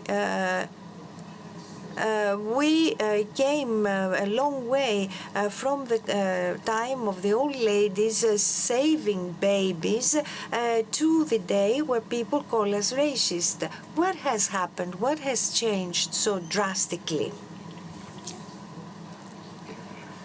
When I left the ministry, I lost my stability, so you will excuse me. So if you delve in issues of migration, there are 2 things that one needs to do primarily. One of them is that one needs to get away from the division question, which is, do I love migrants and refugees, or do I hate migrants and refugees, or do they frighten me? This we must forget, and we need to talk about, do we have a rule of law? Do we have violation of the rule of law? This is the dilemma. I'm saying this in order to say that migration needs to be dealt with in a serene manner. If we go for divisions, this divides peoples. And as Mrs. Katselis said, migration is an explosive question. During my mandate, I never took up a political stance on a subject, any subject other than migration. I belong to the left. I have my viewpoints, but I never took a stance. Yeah, what about Macedonia? I'm not saying that for you, of course, says the person. The other subject that we need to keep in mind when we are talking about migration is that we need to understand it as an equilibrium of rights, as a balance of rights. Refugees and migrants have the rights given to them by the law, and the receiving population has rights that they need to maintain. Therefore, there has to be a marriage, so to speak, between the migrants' rights and the indigenous population's rights. When I found myself in the ministry and faced with all those migration problems, well, in June, Mosul fell, which is all the arms of Iraq. ISIS took the last heavy weaponry and started attacking. In July, the terrible migration crisis started from Syria through Turkey to Europe. We have 6,000 to 10,000 arrivals per day. During the first 3 months, we had a refugee wave, but very, very quickly the traffickers started introducing illegal migrants in the refugee waves. And until the declaration of Turkey happened, the image had been the reversed, that is 60% illegal migrants and 40% refugees. There was a time when in Moria we had 37 different dialects and languages and 28 different nationalities or ethnicities, and we had Mr. Flogaitis to find interpreters, translators, and so on and so forth. The right decision we made as a government was to cooperate with the European Union despite our differences, and this helped us and it saved our place. The EU played definitive a key role in the tackling of this crisis, the largest crisis after the Second World War. 1,370,000 people within 6 months. We cooperated very harmoniously with the EU. There were disagreements which we expressed, but we agreed on a lot of things as well. In other words, we did not have to betray our ideology. If once you get away from the Manichaeistic dilemma, good or bad, you can see things more clearly, I think. One very important thing that we achieved, was that for the first time in Greece, there was recording and identification of all those who entered the country. Out of the 1,300,000 people, all of them were recorded, registered, according to the European system. And they were recorded because recording was not part of our administrative mechanism. It was first for the Greek state. We did not even have the engines to do that. When I left, we had 98. The complete registration and identification of the entrants gives you two things. First of all, as a state, you are entitled to know who is in your house, in your territory. Secondly, Europe, of which you are a member, is also entitled to know, it's not by chance, that when you had the terrorist attack in Paris, in Bataclan, we were the only country from where those migrants had transited, having identified them.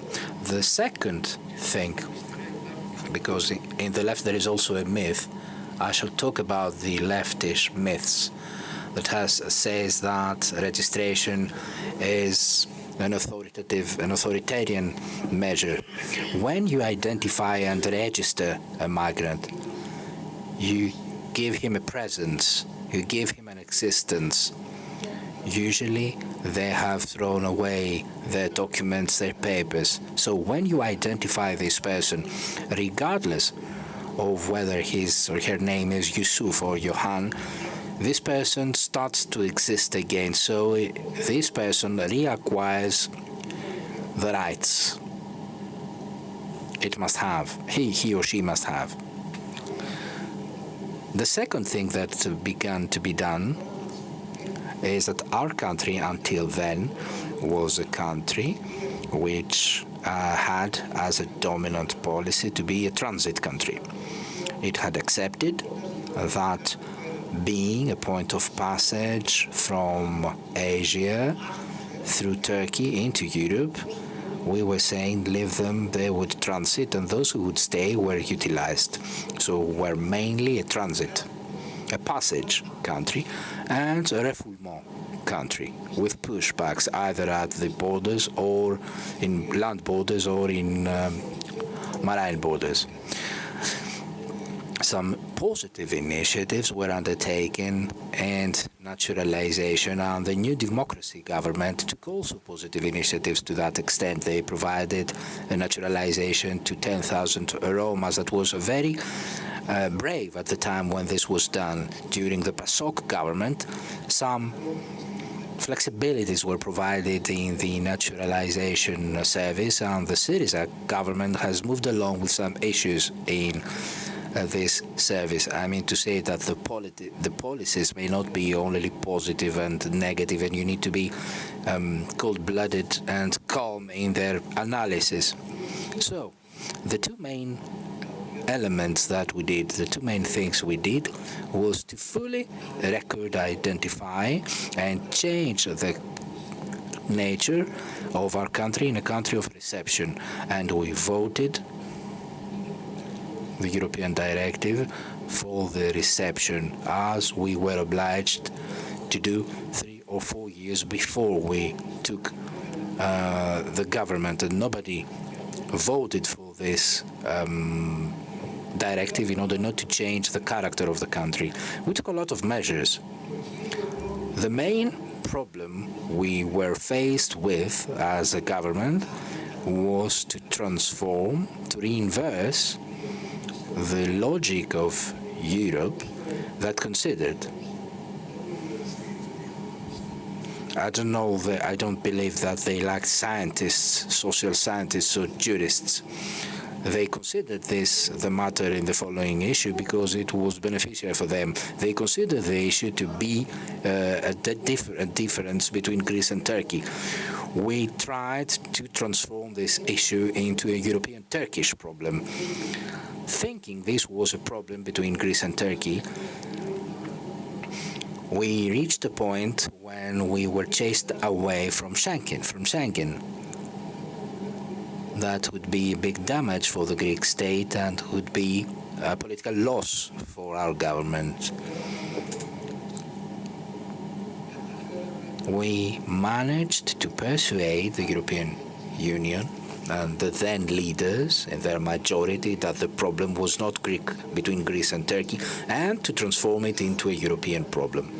After the government of Syriza, for a specific time, there was a going back, meaning that Greece is a bastion, an advanced bastion. I'm not speaking as an opposition. I believe it is stupid to speak in terms of a cheap opposition. You're not an advanced bastion. You are a border of Europe, and this is a European problem per se. If you adopt the role of an advanced bastion, all those people in the room that served as soldiers, I imagine you all did, you know that you do not have a good time in the bastion. When we seized and we managed to stop this perception in Europe, they were ready. On the one hand, we reached the point of the EU-Turkey statement that was a big assistance that was provided to our country. I mean to speak about Prokopis Pavlopoulos, who played an important role in this regard. Dimitris Avramopoulos as well. We were lucky to have Dimitris as a Greek commissioner. The German Minister of Interior, and Asselborn, the Luxembourgian, and Merkel. And personally, I would place also Tsipras in this team, who was also very important. So we managed to reinverse this situation. By reinversing this perception, you had the relief that began. I shall be speaking about this later. What we managed to do is the following. We managed to apply the pillars of the European Union. Solidarity in the European Union is a legal notion. It's not a moral rule. So we managed to apply this notion of solidarity, and Commissioner Papoutsis in his mandate and Mrs. Katseeli and the former President Pavlopoulos managed to achieve an obligatory resettlement of 55,000 people in Europe. We managed reunion of families of 12,000 people. And we also managed and achieved to increase the incentives for a voluntary return of migrants, providing them bigger economic incentives and to provide to 9,000 people incentives in order for them to return to their countries. This was the climate that was reigning at the time, and this is what we did. Another important thing I'd like to mention is the following. The asylum service was very poor in our country. This is logic, because from the moment when you have a policy saying that you are a transit country, nobody is going to seek asylum. They're here to spend some time and then to continue their trip towards Europe. When I became deputy minister, I received an asylum service with 200 employees and 2 officers. When I left my position, we had 700 employees in 2 years and a half. Approximately 12 officers, and we had organized an increase for the 3 years to come of the order of 30%. I left because I was sick at the time, and so I didn't have the opportunity to monitor this issue closely. What are the challenges I had to tackle? I believe the biggest challenge I had to tackle had to do with stereotypes of the left and the right. If you're not able to overcome those stereotypes from both sides, you should never be able to tackle calmly a very exacerbated problem such as this, such as migration. Which is the right history? Well, this history has to do with the right of blood, with conflict of civilizations, with a racist culture. And what are the stereotypes of the left, on the other hand? Those stereotypes are we are very happy to receive migrants and that we adore them, we love them, that our culture, that our populations are obliged to love migrants and refugees, that migrants and refugees are all good people, and we, indigenous people, are so and so. And also another thing, let me give you 1 or 2 examples coming from the right side of politics. I'm not referring to political parties. Neither does this mean that the whole of the right, of the people belonging to the right, are in this way. In the first 12 to 12 months of the big crisis, I had an approach from the right that was not hostile. In the framework of the anti-Syriza fight, I was also influenced by the climate. If I had a hostile approach on behalf of the right, it would be much more difficult for me to tackle the issue. As far as the left is concerned, migrants and refugees throw away their food. You chase them, you give them food in this way or another way. This is correct. Refugees and migrants would throw away their food. The ministry and the state were obliged, for the first time in history, to provide food to approximately 250,000 people per day.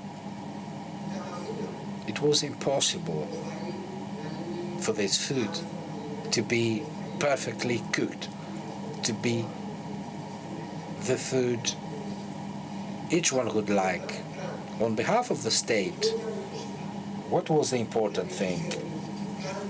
The important thing was the nutritional value of those rations.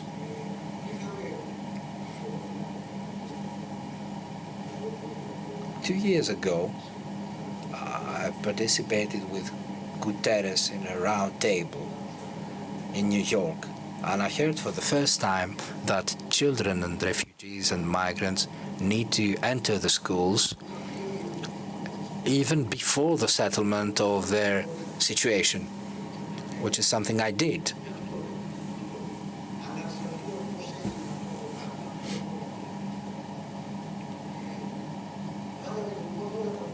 So we placed all those children in schools.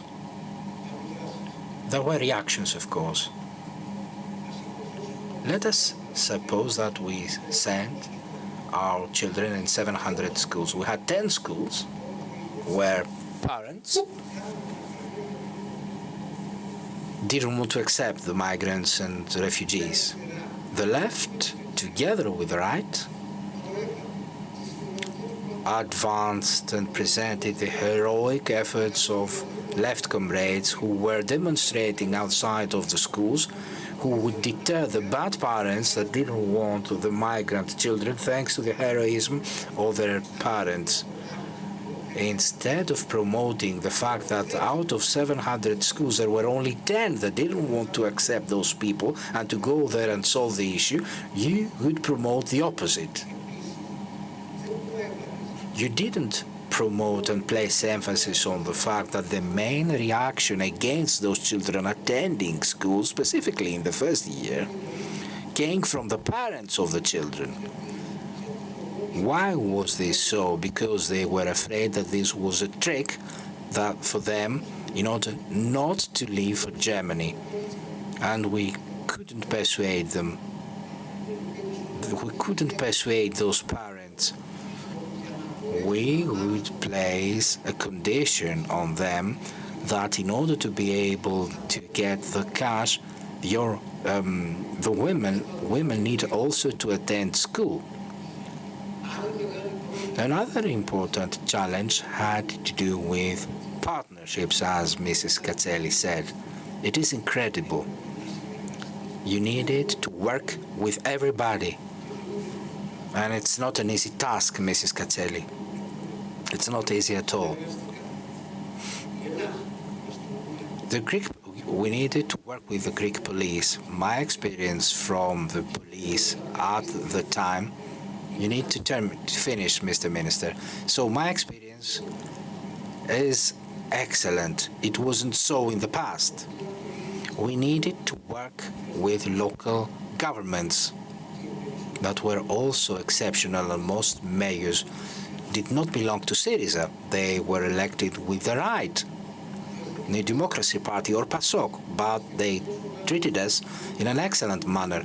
We needed to work with civil society, with church.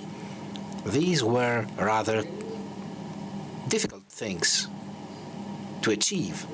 Lastly, the last big challenge had to do with the transformation of this problem from a Greek-Turkish problem to a European problem. I could be talking to you about 3 hours, but I believe that Mr. Politis asked me to close. Thank you.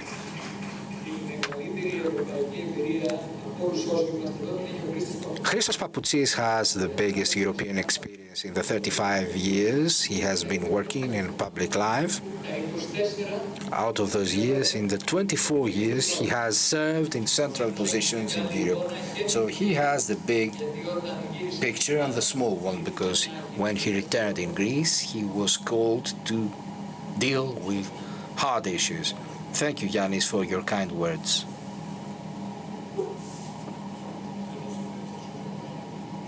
Let me thank you warmly for the invitation to participate in the inauguration event of your new institute, Mr. Floritis. I was particularly happy, first of all, for having heard all the excellent colleagues to present their experience on an extremely difficult and fully political issue, and for making justice in a series of options that were adopted during their exercise of duties. Secondly, before the event, I heard Mr. Caravillas saying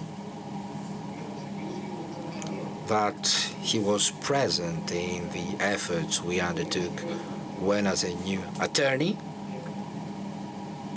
coming from the UK, not through the ministry, but through the High Commission of the UN with which we were working at the time, he was participating in the first committees regarding the second instance evaluation of asylum applications. This was the element that made him love migration policy, and I'm really glad, because this is a field which is very, very interesting for everybody. I have participated in the PASOK government under Prime Minister Papandreou and in the collaboration government with Prime Minister of Papadimos from 2010 until March 2012. In those 17 months, we have literally created a new ministry regarding the citizen protection, with new structures and services, with essential reforms in a modern and democratic manner within the European framework. We did something that was not undertaken in decades in terms of the internal security of the country, in order for Greece to entertain good and proper relationships with the European governments and the European Commission, relations that were in a problematic situation at this specific moment in time. Let me remind to everybody something that we tend to forget as the time goes by. Let me remind you that our country in 2010 was under the supervision of the international community as regards its economy and tackling the financial crisis after the first memorandum that was voted by Parliament in May 2010.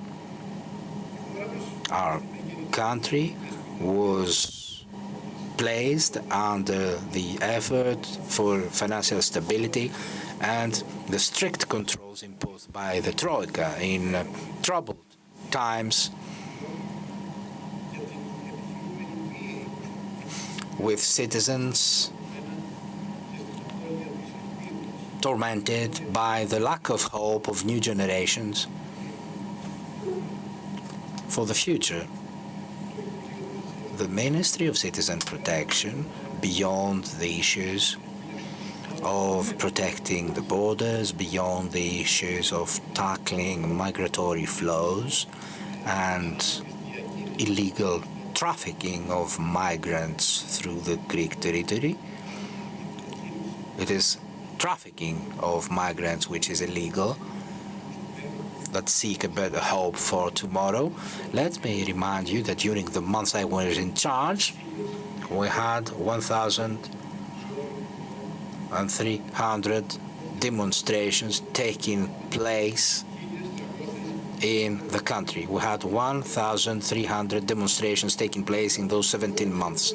Why am I saying all this? To remind you what exactly was taking place during that time in the country. In all this turmoil, we tend to forget something that was mentioned by Mrs. Katselli, but I'd like to stress it. We forget that our country was under supervision, international supervision, in two other areas. The first had to do with asylum policy. The European Commission, from 2008, had already begun the procedure of letters sent to the Greek government, and due to inadequate answers provided to these prevention letters and to the weakness or failure to comply on behalf of the Greek government, in November of 2009, the Commission had recourse in front of the Court of European Justice for having violated community legislation regarding asylum system.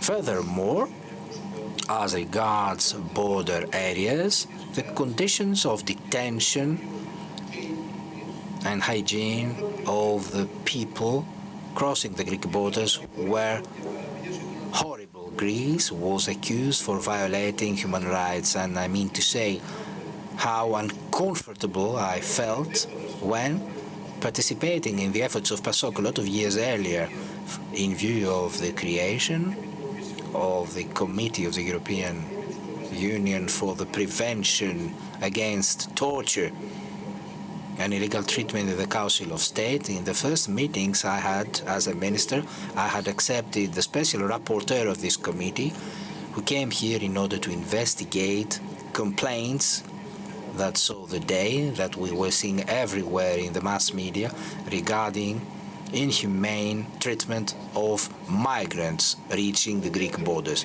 The second area of strict surveillance under which our country was placed had to do with the Schengen program.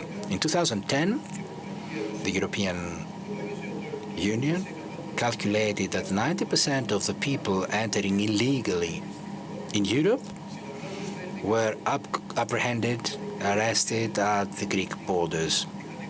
European minister had voiced their concerns regarding the weakness of Greece to comply with its obligations from the Schengen Agreement. We had visits of European officials regarding the in-situ assessment of the situation in Evros. The risk of our country being thrown away from the free circulation regime of the European citizens was existent and indirect, immediate, specifically after January 2011, after the revolutions in Tunisia, Egypt, and Algeria, when stricter border controls were required by the portuary and police authorities. The international press at the time would host almost every day statements of European politicians asking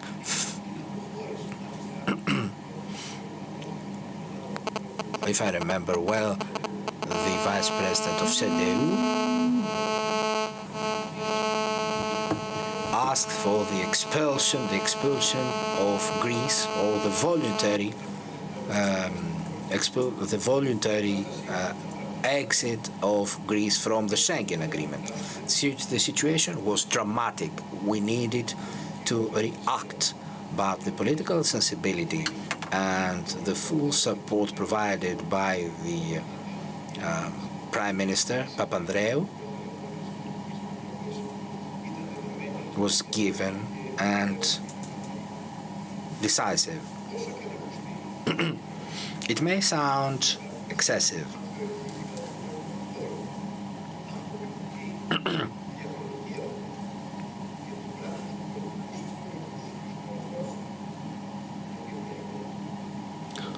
the truth is that Greece, until October 2010, has responded to its obligation towards the European Commission to acquire and to present an integrated plan regarding the management of migratory flows.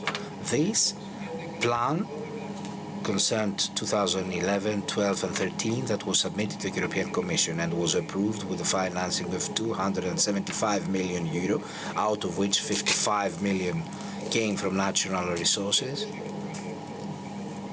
200 from the External Borders Fund, and 20 millions in the framework of the Memorandum of Cooperation in the field of asylum and migration between the European Economic Space and Greece, with a lot of thanks, and I remember this contribution of the Norwegian and Swiss government and the constant cooperation we have had at all levels. We began immediately the negotiation to ensure the necessary resources for the forthcoming years, 2014 until 2020. And I am certain that the remaining governments and the ministers coming after me utilized beneficially those results for our country. Let me remind you that when I undertook my duties in September 2010, together with all the other dossiers, there was 47,000 migrants in suspension regarding their asylum application by the police, because there was no political asylum committee. So there were 47,000 asylum seekers waiting for their application to be examined by police. 200 out of them, coming from Iran, were living in tents in front of the Athens University. That was the situation at the time in the Ministry of Citizen Protection. We advanced rapidly, first of all, in the drastic modernizing of our legislation regarding asylum. We placed emphasis on the effective operation of asylum services, which are the condition for an efficient migratory policy. A policy making a distinction between international protection asylum seekers and those who are entitled to leave the country through the relevant programs. At the time, the Asylum Service was established in cooperation with the High Commission of the UN for Refugees and the European Office for Support, EASO. The representative of the High Commission of the UN for Refugees is with us tonight. I'm very glad for this. The quality of the procedures and committees regarding the examination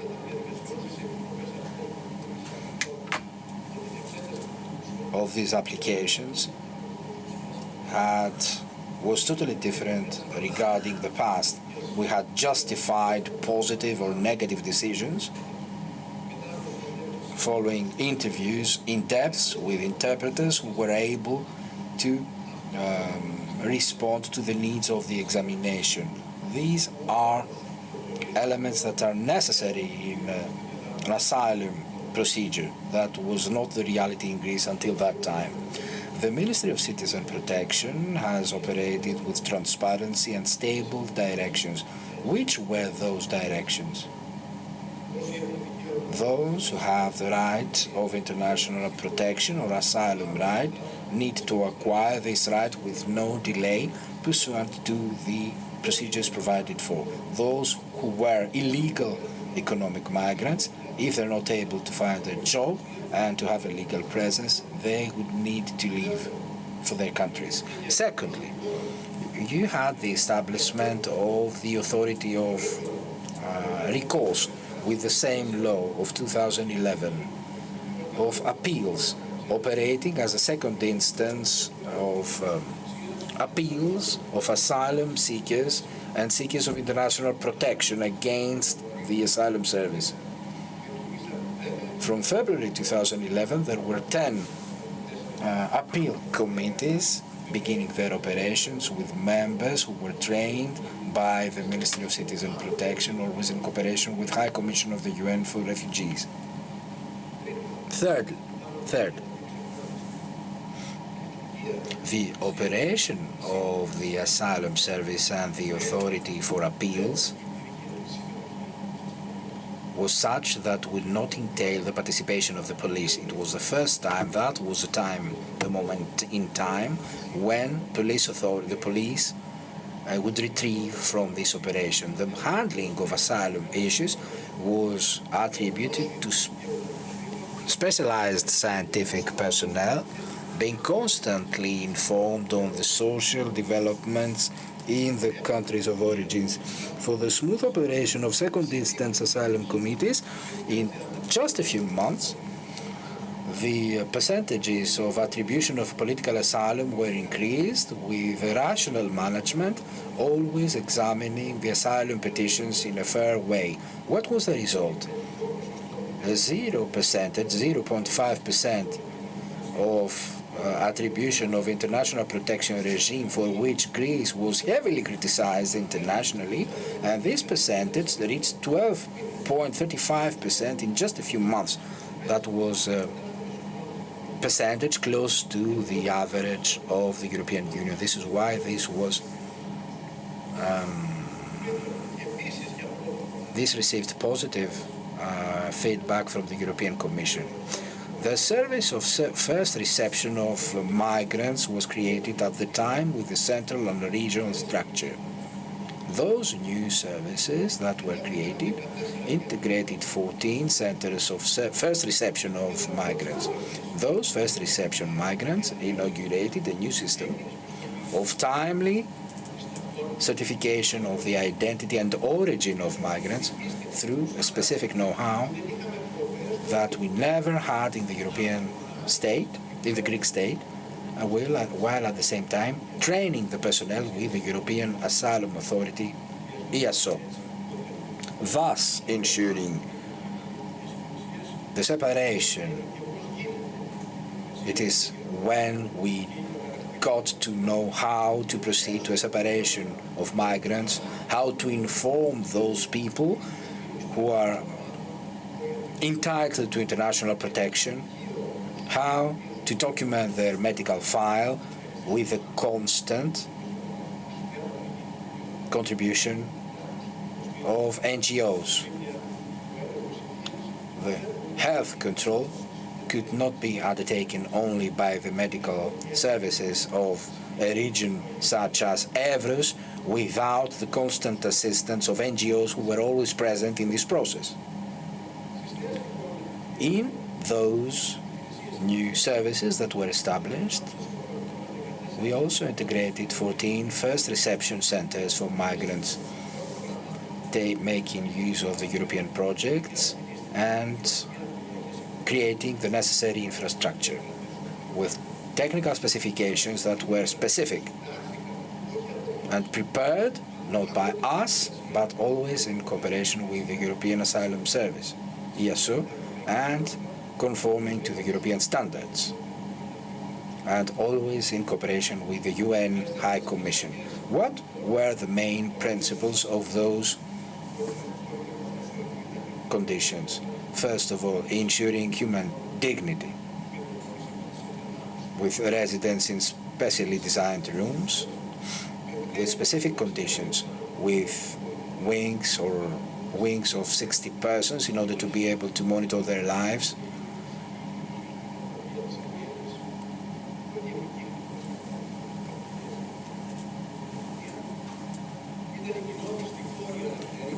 Common spaces per premise, adequate office rooms in order to proceed to the interviews, etc. I mean to say that I insisted personally in those specifications because I was shocked when I saw with my own eyes the living conditions of refugees in the border, and the critics of the National Committee for Human Rights was very fair. The critics coming from NGOs, from foreign and domestic mass media. I felt the obligation to foresee such pressures in the future in order to avoid the worst scenarios that we saw in the years that ensued. In the program we agreed upon with Mr. Commissioner Malmström, there was no provision for any camps, police camps. I committed myself on behalf of the European government that Greece would respect all the international agreements regarding human rights. At the time, we saw the establishment of new procedures regarding the voluntary return of migrants in their countries of origin in cooperation with the IMO, and also regarding the deportation program. In those 2 years, from 10 to 12, you had the deportation of approximately 25,000 refugees under a new legislative framework, providing for an external monitoring system for the exit of foreign nationals with the assistance of the Ombudsman, with the legislative provision, with a constant cooperation with them. We upgraded the rights of aliens under a return regime, translation of the decision for return, free legal assistance, family union, access to education, urgent medical assistance, and specific care for minors. We strengthened the legal protection right of those who were detained in view of their return in their own countries of origin, controlling the legality of the detention with guarantees of independent judicial authority pursuant to Article 6 of the Constitution, and also in view of the European Convention of Human Rights, those rights defending the fundamental personal right of freedom. The Ministry of Citizen Protection has organized a campaign in order to identify voluntary returns for migrants, providing them with incentives to return to their home countries, such as the issuance of a decision of return without detention, the coverage of the cost of the ticket, the non-imposition of an administrative fine in the airport, and the non-registration in the list of undesired aliens, which was a demand of all the NGOs and the migrants themselves. 10 March 2011, under Law 3938 of 2011, there was the establishment in our ministry of a special service for dealing with events of arbitrary actions. We had come under the criticism of the European Commission, and we had been convicted by courts. Therefore, we needed to deal with this, and we established this service, this office, in order to protect people, individuals, against acts of acts that were against the law and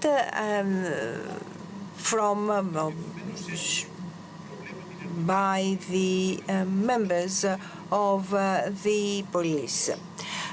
So what we had to do after that was to increase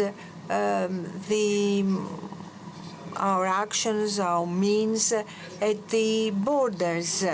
And we asked and obtained the participation of Frontex in the efforts of the Greek police and Coast Guard while patrolling the external borders of the EU. And in Nea Visa of Orestiada, we used a system of thermal cameras in cooperation with the Technical University of Athens in order to automate tracking and tracing of those who came close to the borders, even during the night, even in darkness, attempting to violate the Greek borders. And of course the fence at the border of Evros between Turkey and Greece. Fence was used in order to deter all sorts of illegal activity around the borders. At the same time, there was enhancement of the cooperation between Greek and Turkish authorities in order to dismantle, to networks that facilitated the illegal crossing of borders and was active in smuggling of illicit trade of weapons and drugs. And that is when we had the Eurosur monitoring of borders in cooperation with Frontex. The Coast Guard headquarters in Drapetsona, that is in Attica, in Piraeus, where we also had the operational center for Frontex in southeastern Europe, with the idea of rescuing people at sea. We funded defense from our public procurement budget. And why? Well, simply because the European Commission, invoking the legal basis of the funds for external borders, refused to fund it. Why? But for a different reason, because it had already said no to Spain and Portugal for similar projects. And therefore, when I presented to them the arguments for this fund, the answer was, okay, you pay for it from your own budget, and that they in turn would fund the purchasing of 6 open sea vessels. The question now raised is off mic. Υπάρχουν σε δύο ακριβώς περιοχές. In 2 regions.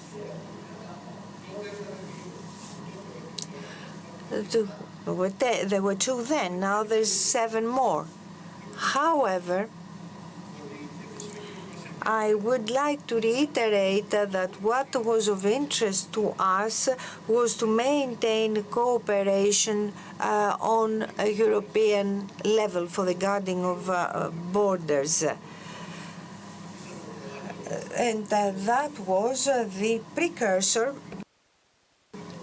of the establishment of European Coast Guard, which acts as a part of Frontex.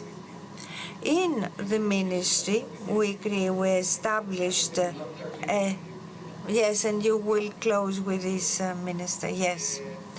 So we established the new service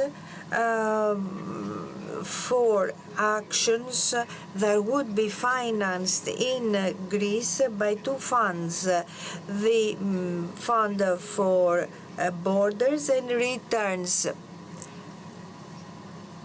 and that to the end of having an integrated border management. That was never seen before in the ministry or in the country, and I'm very pleased to see today that there is an ongoing effort to support all those policies today. Back then, when we were promoting this project, we came under very heavy criticism from those who said that we needed to get out of Schengen, those who said that we don't want the fence because we need to save the lives of those illegal migrants, and there were also those who wanted the fence in order to attack Turkey in case they had to. Others said that we had to get away, to get out of the Ottawa Convention about mines and bring back mines in order to deter migrants. Back then, I will repeat, the political management of this very sensitive issue was absolutely unacceptable. There were people who made a career back then. There were parties created. There were extreme tendencies developing. We had, for instance, witnessed an extreme right-wing party that we hadn't not known before. Unfortunately, if there had been dialogue, if there had been cooperation, if there had been constant communication and exchange of views with the civil society and all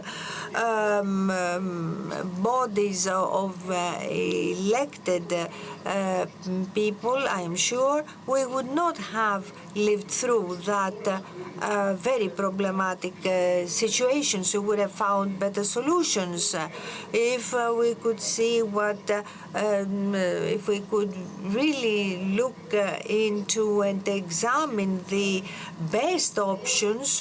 I am sure we would have found a much better action plan for migration flow management. All of this within the values of Greece, that is, values in the name of humanism and democracy. Thank you, Mr. Papoutsis. Thank you, Christos, for what you have said. Cooperation is necessary and it is the future. Mr. Vitsas, you can't call him a politician of the center. He belongs to the left, in my opinion, and I know of no persons belonging to the right wing that wouldn't like to have you as an interlocutor, because everybody thinks that you are and believe in you. At one point, I uploaded on Facebook a cartoon that I had seen in a newspaper. And that cartoon was a guy asking a little child, do you have foreigners in your school? And the little child answered, no, there's only kids in our school. There are no illegal individuals. Leave it, doesn't matter. There are no illegal humans. There are no illicit humans. The decision by the Council of Europe, there are those who are irregular. But I don't want to use such words. And I want to invite you to go to the fence in Evros. What you will see there, you will see jackets, trousers, blankets thrown over the fence in order to cross it. This is what they teach us in the army. It is a well-known trick. What I mean to say is that each and every human being has the right to live, has the right to escape war, has the right to escape climate change. In the Lake of Chad, waters are receding. And we have already there more than 50% recession of the waters. That means that 30 million people living around the Lake of Chad have already fled. 20 million persons every year move around the world. Those who read the Vima, the Sunday Vima newspaper, then those must have seen a description, an article expecting the death of 2,000 children from disease next week. And who will accuse the parents of these children if they try to escape into Egypt and then into Europe on an old boat? EPLO is now being tried in court. What happened in EPLO? A fishing boat carrying 500 or 700 people who were starving and trying to get away. This boat sank in international waters. 104 bodies were collected and 79 living people. And I'm not saying this because I belong to the opposition, but if you add 104 plus 79, that gives you 189.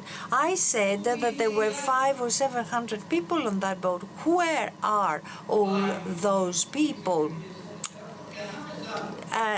And there were children and women among them, and they had been locked up in the boat. Is that the way that Europe is going to continue? Trump saluting. So on the one side of the fence, you had the potential migrants, would-be migrants that being stopped. You will tell me some may be carrying drugs. I will not refute this. But, and I'm not justifying them, of course, but carrying drugs in such a case is a way to survive for these people. I'm not justifying this, but I'm explaining it. And when I talked about EPLO and this shipwreck of EPLO, you see, the Italians used to have operations like the well-known one called Mare Nostrum. Many people drowned. A frigate or a larger vessel would approach the boat of the migrants, would cause waves, and that would sink the boat. You may ask me, the civil war in Syria started in 2010, but the great exodus happened in 2015. Why did this happen? They thought that the Syriza government would let them come into Europe? No. But Merkel said that Germany needed 1 million workers, that they would take 500 or 600 euros when they didn't work, and while trying to get them jobs. 800,000 people came through the corridor of the Mediterranean, and Austria, first among these countries, said that we can't take any more. We are closing the corridor. Greece, deal with it. And Musalas told us about the problems that he had to manage to handle. And I was also doing the same thing with the armed forces until 2018. I heard what Musalas said. He suffered a burnout, and I also risked getting burnout even before him. And I need to tell you that in Syriza they used to tell us, Yanis and myself, that we had done something wrong, because in your case, the ministerial office is not an honor, but almost a punishment. If you went to Lesbos, Moria, in those days, the situation was desperate. I may not be a very good speaker or orator, but I will take this opportunity to thank the High UN Commissioner, the International Migration Organization, the Ombudsman for citizens, although sometimes they caused me problems. Sometimes we had returns and the lawyers got up onto the trucks to get them back down, and the High Commissioner paid a lot of money in order to rent homes, and that created a problem for me because I didn't have the money they had to rent a house. Of course, they didn't claim any part of the glory. They were just trying to solve problems. We have the EPLO program today, but where is the problem? I don't want to blame anybody. I think Mrs. Katselli said it. How do we actually work here in Greece, not only for migration, but in lots of other fields? One government does something. When once it is defeated by another government, everything it has done is forgotten. Comments off microphone. Πριν από σένα δεν υπήρχε. Πριν από μένα βεβαίως δεν υπήρχε. Αυτό σου λέω. Σου λέω συγχρόνως. I'm saying yes, that there was no continuity. I'm sorry, but the interpreters cannot hear Mr. Papoutsis. Πρώτης υποδοχής, τον βρήκατε εκεί. Τον βρήκατε. Και δεν τον αφήσατε. Ναι, εγώ δεν το βρήκα.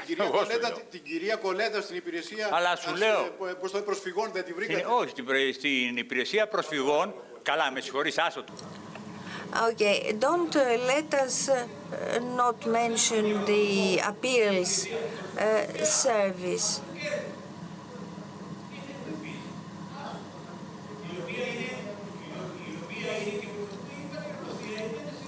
The High Commissioner knew everything.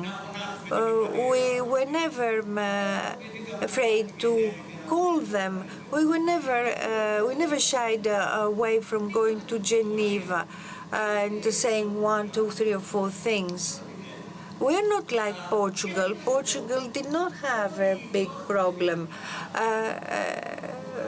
All migrants and refugees want to go to North Portugal to cultivate their fields. No, in reality, they want to go through the north of Portugal into France. Let us tell truths. Spain and Morocco killed each other around an island, and each claimed the island as their own. They even drew guns. And when they went as migrants, they said that the island belonged to the other as migrants. Okay, maybe a little humorous, but the things were not fun. Mr. Papagiannakis can tell us how difficult it was for the municipality of Athens, when Mr. Kaminis was the mayor, to find cheap rents in order to house people. And same thing happened in Tripolis and many other towns and cities. And it is exactly what Yannis said. All Kurds are good. No, they're not all good. There are right-wing Kurds there are nationalistic ones, anarchists. There are all sorts. And when you go and tell them that you will feed them all, but you want to be also in charge of managing, handling the center where they live, they tell you, no, you can't do that. You only have to pay money for them to eat, but we will handle it. We will manage their center. The best cue was given by Dimitris Christopoulos. Let me tell you this. He said that migration is not the issue, because if it was a problem, it would have a solution. Problems have a solution, have solutions. This is an exaggeration, of course. What we need to do is to see what we are going to do from now on. What shall we do when we have now people from Sudan to Egypt, from Egypt to Europe? You recall France 20 years ago when they had a real problem with people coming from Algeria, from Libya. So what are we going to do in the future?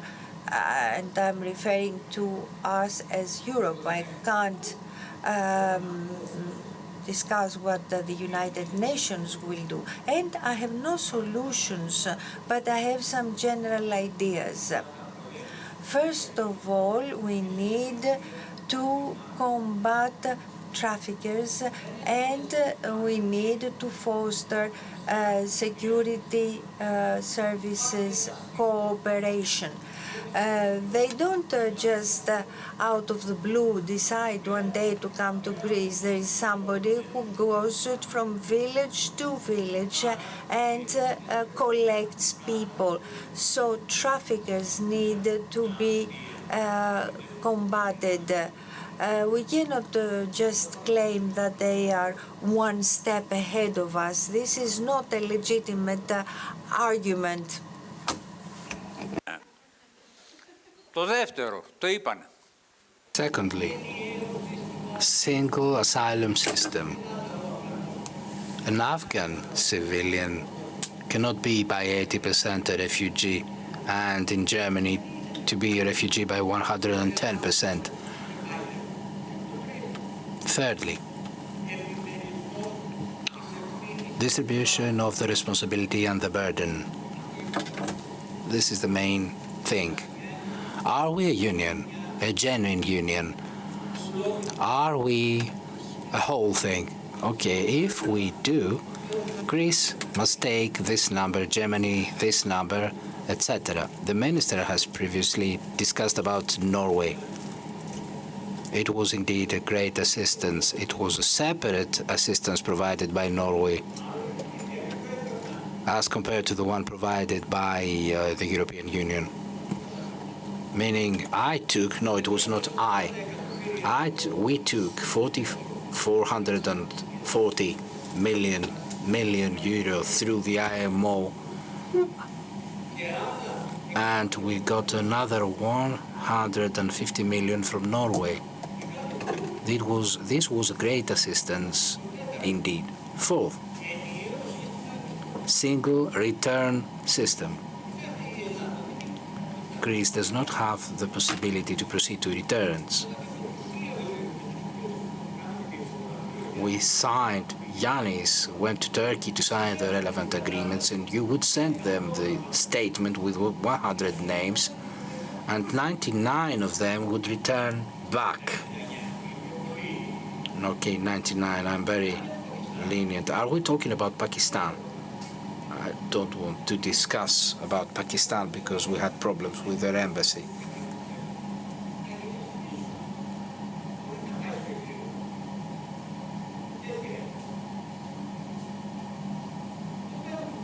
Five,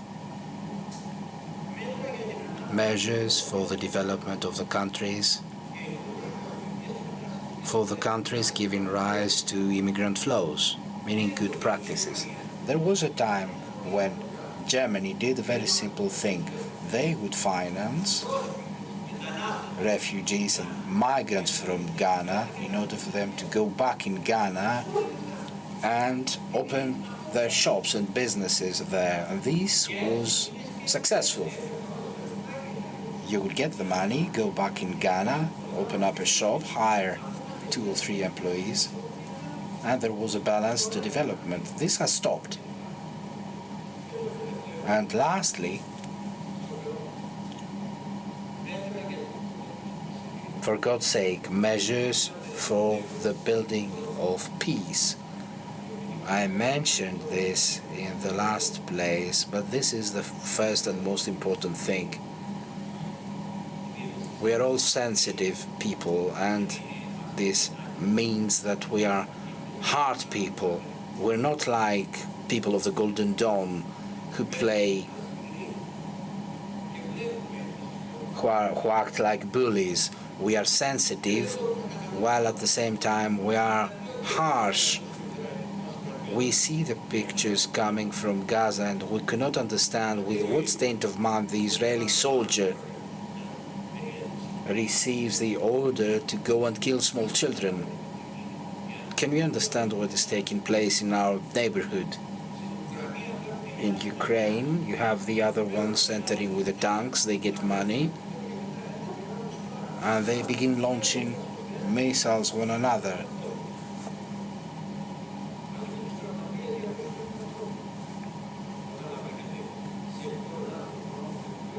Do you understand that we are headed in a wrong path?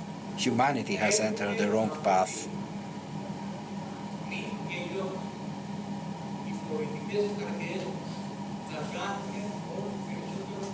Political authorities are going to do their best. No politician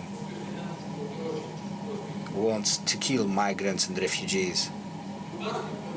There are politicians who think that if we make their lives harder, they're going to leave the country. We lost the elections in 2019. We lost them in 2023. And with Yanis,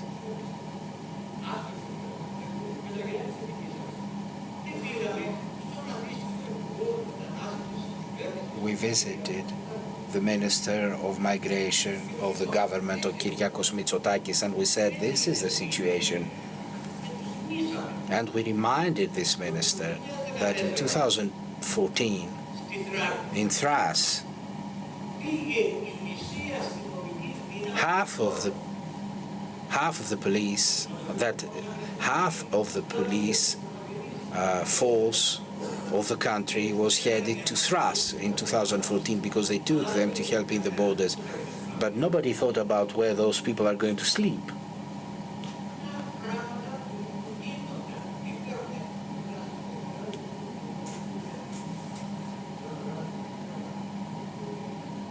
I hope that Yanis is going to write a book one day. When we went in Heraklion of Crete, where they had, who said this, about the networks of migrants. Luca talked about this. We went to visit the migrants in Crete, migrants who have been there for 10 years, and we asked them to find jobs for the newcomers, and they said no. We said no, why no? Because when we arrived, nobody helped us. Because people are people, and always people. This is how we react. I could have the same reaction. So this is the situation. Let us build our policy on the field in these 6 areas.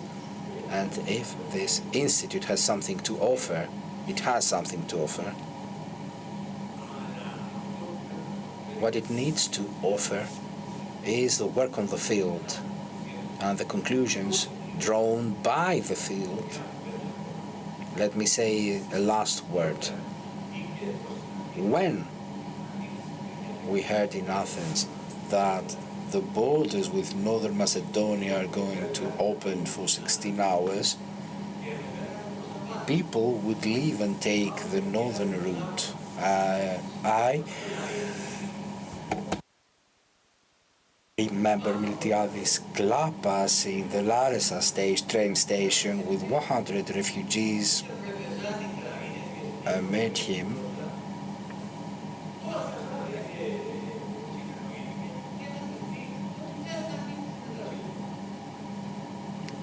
Explaining those migrants that the borders are not going to open, and the rumors were false. We needed to proceed to a military operation because they were pushing small children and women in front.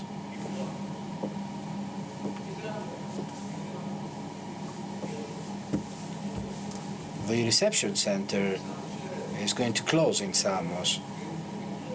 I was in Samos in 2013, and the reception center hosted 2,020 people. People would arrive from Turkey with jet skis,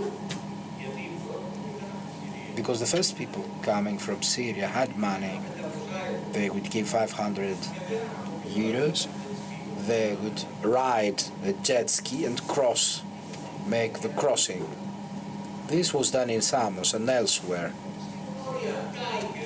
Moria was burned down, as we had said.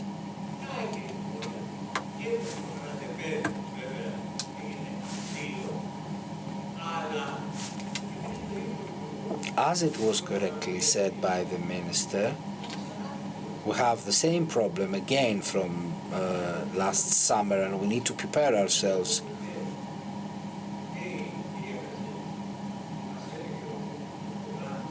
Erdogan was saying to us, look, I have some millions waiting of refugees, and the expression of Soylu,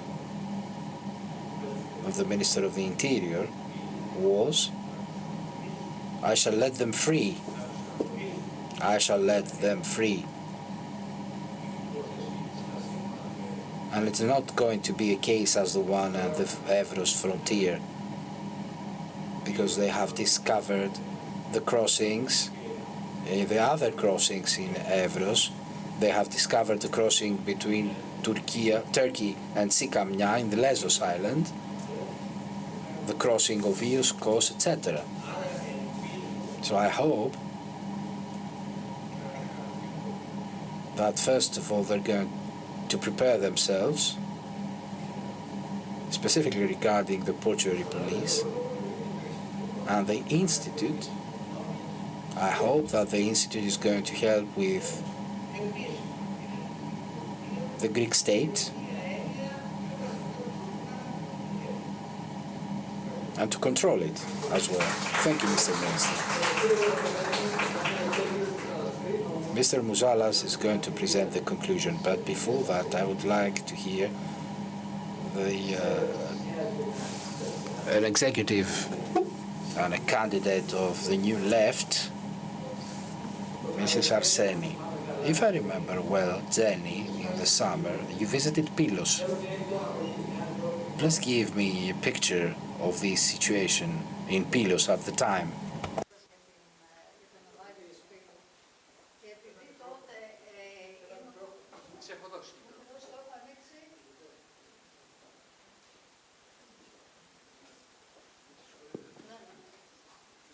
Ναι, εντάξει.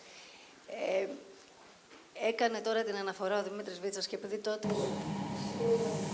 I was responsible for the coordination of migration policy of Syriza, and we went with the comrade of the rights department, and it is important to mention the situation of people who were saved by a shipwreck. It's one of the most striking experiences I have lived in my life. Seeing and talking with those people, with our own interpreter, in order to make them feel secure.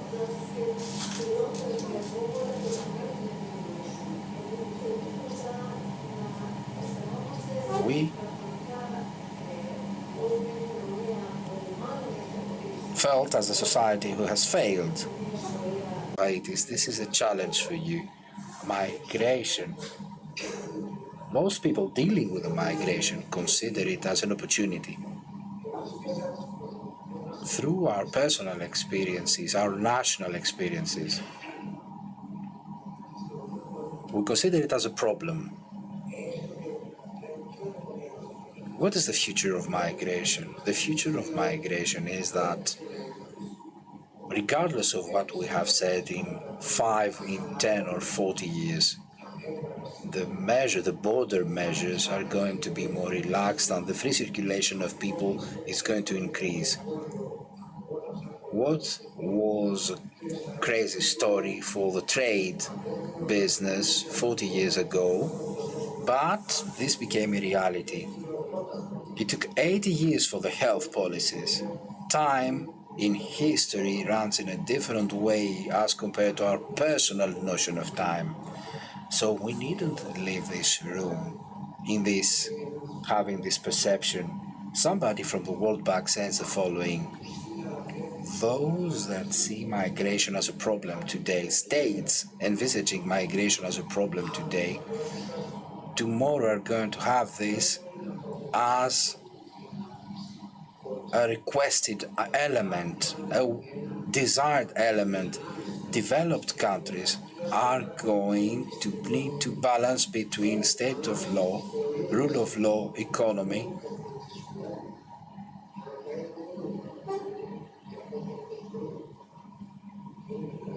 Nations have not always been there. There were no passports in the 18th century. Mr. Floraitis, we need to launch this discussion regarding the future of migration. And the future of migration is not the problems we have had to tackle with. The future of migration is an opportunity for states and people, and everybody agrees upon that. Thank you, Mr. Politis. Marcos, warm congratulations for you. Such an interpartite consensus. I haven't seen it for years, Mr. Professor. This effort was accompanied by all political parties and they converged on the conclusions. I hope that the new hub is going to have a brilliant course and they're going to help the political system.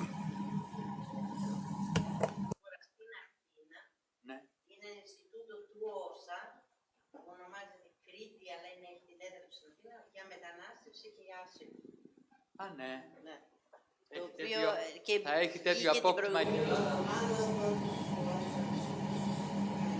Aris Alexopoulos was elected as head in the previous week. Thank you all for the nice discussion. I have learned a lot of new things. Thank you.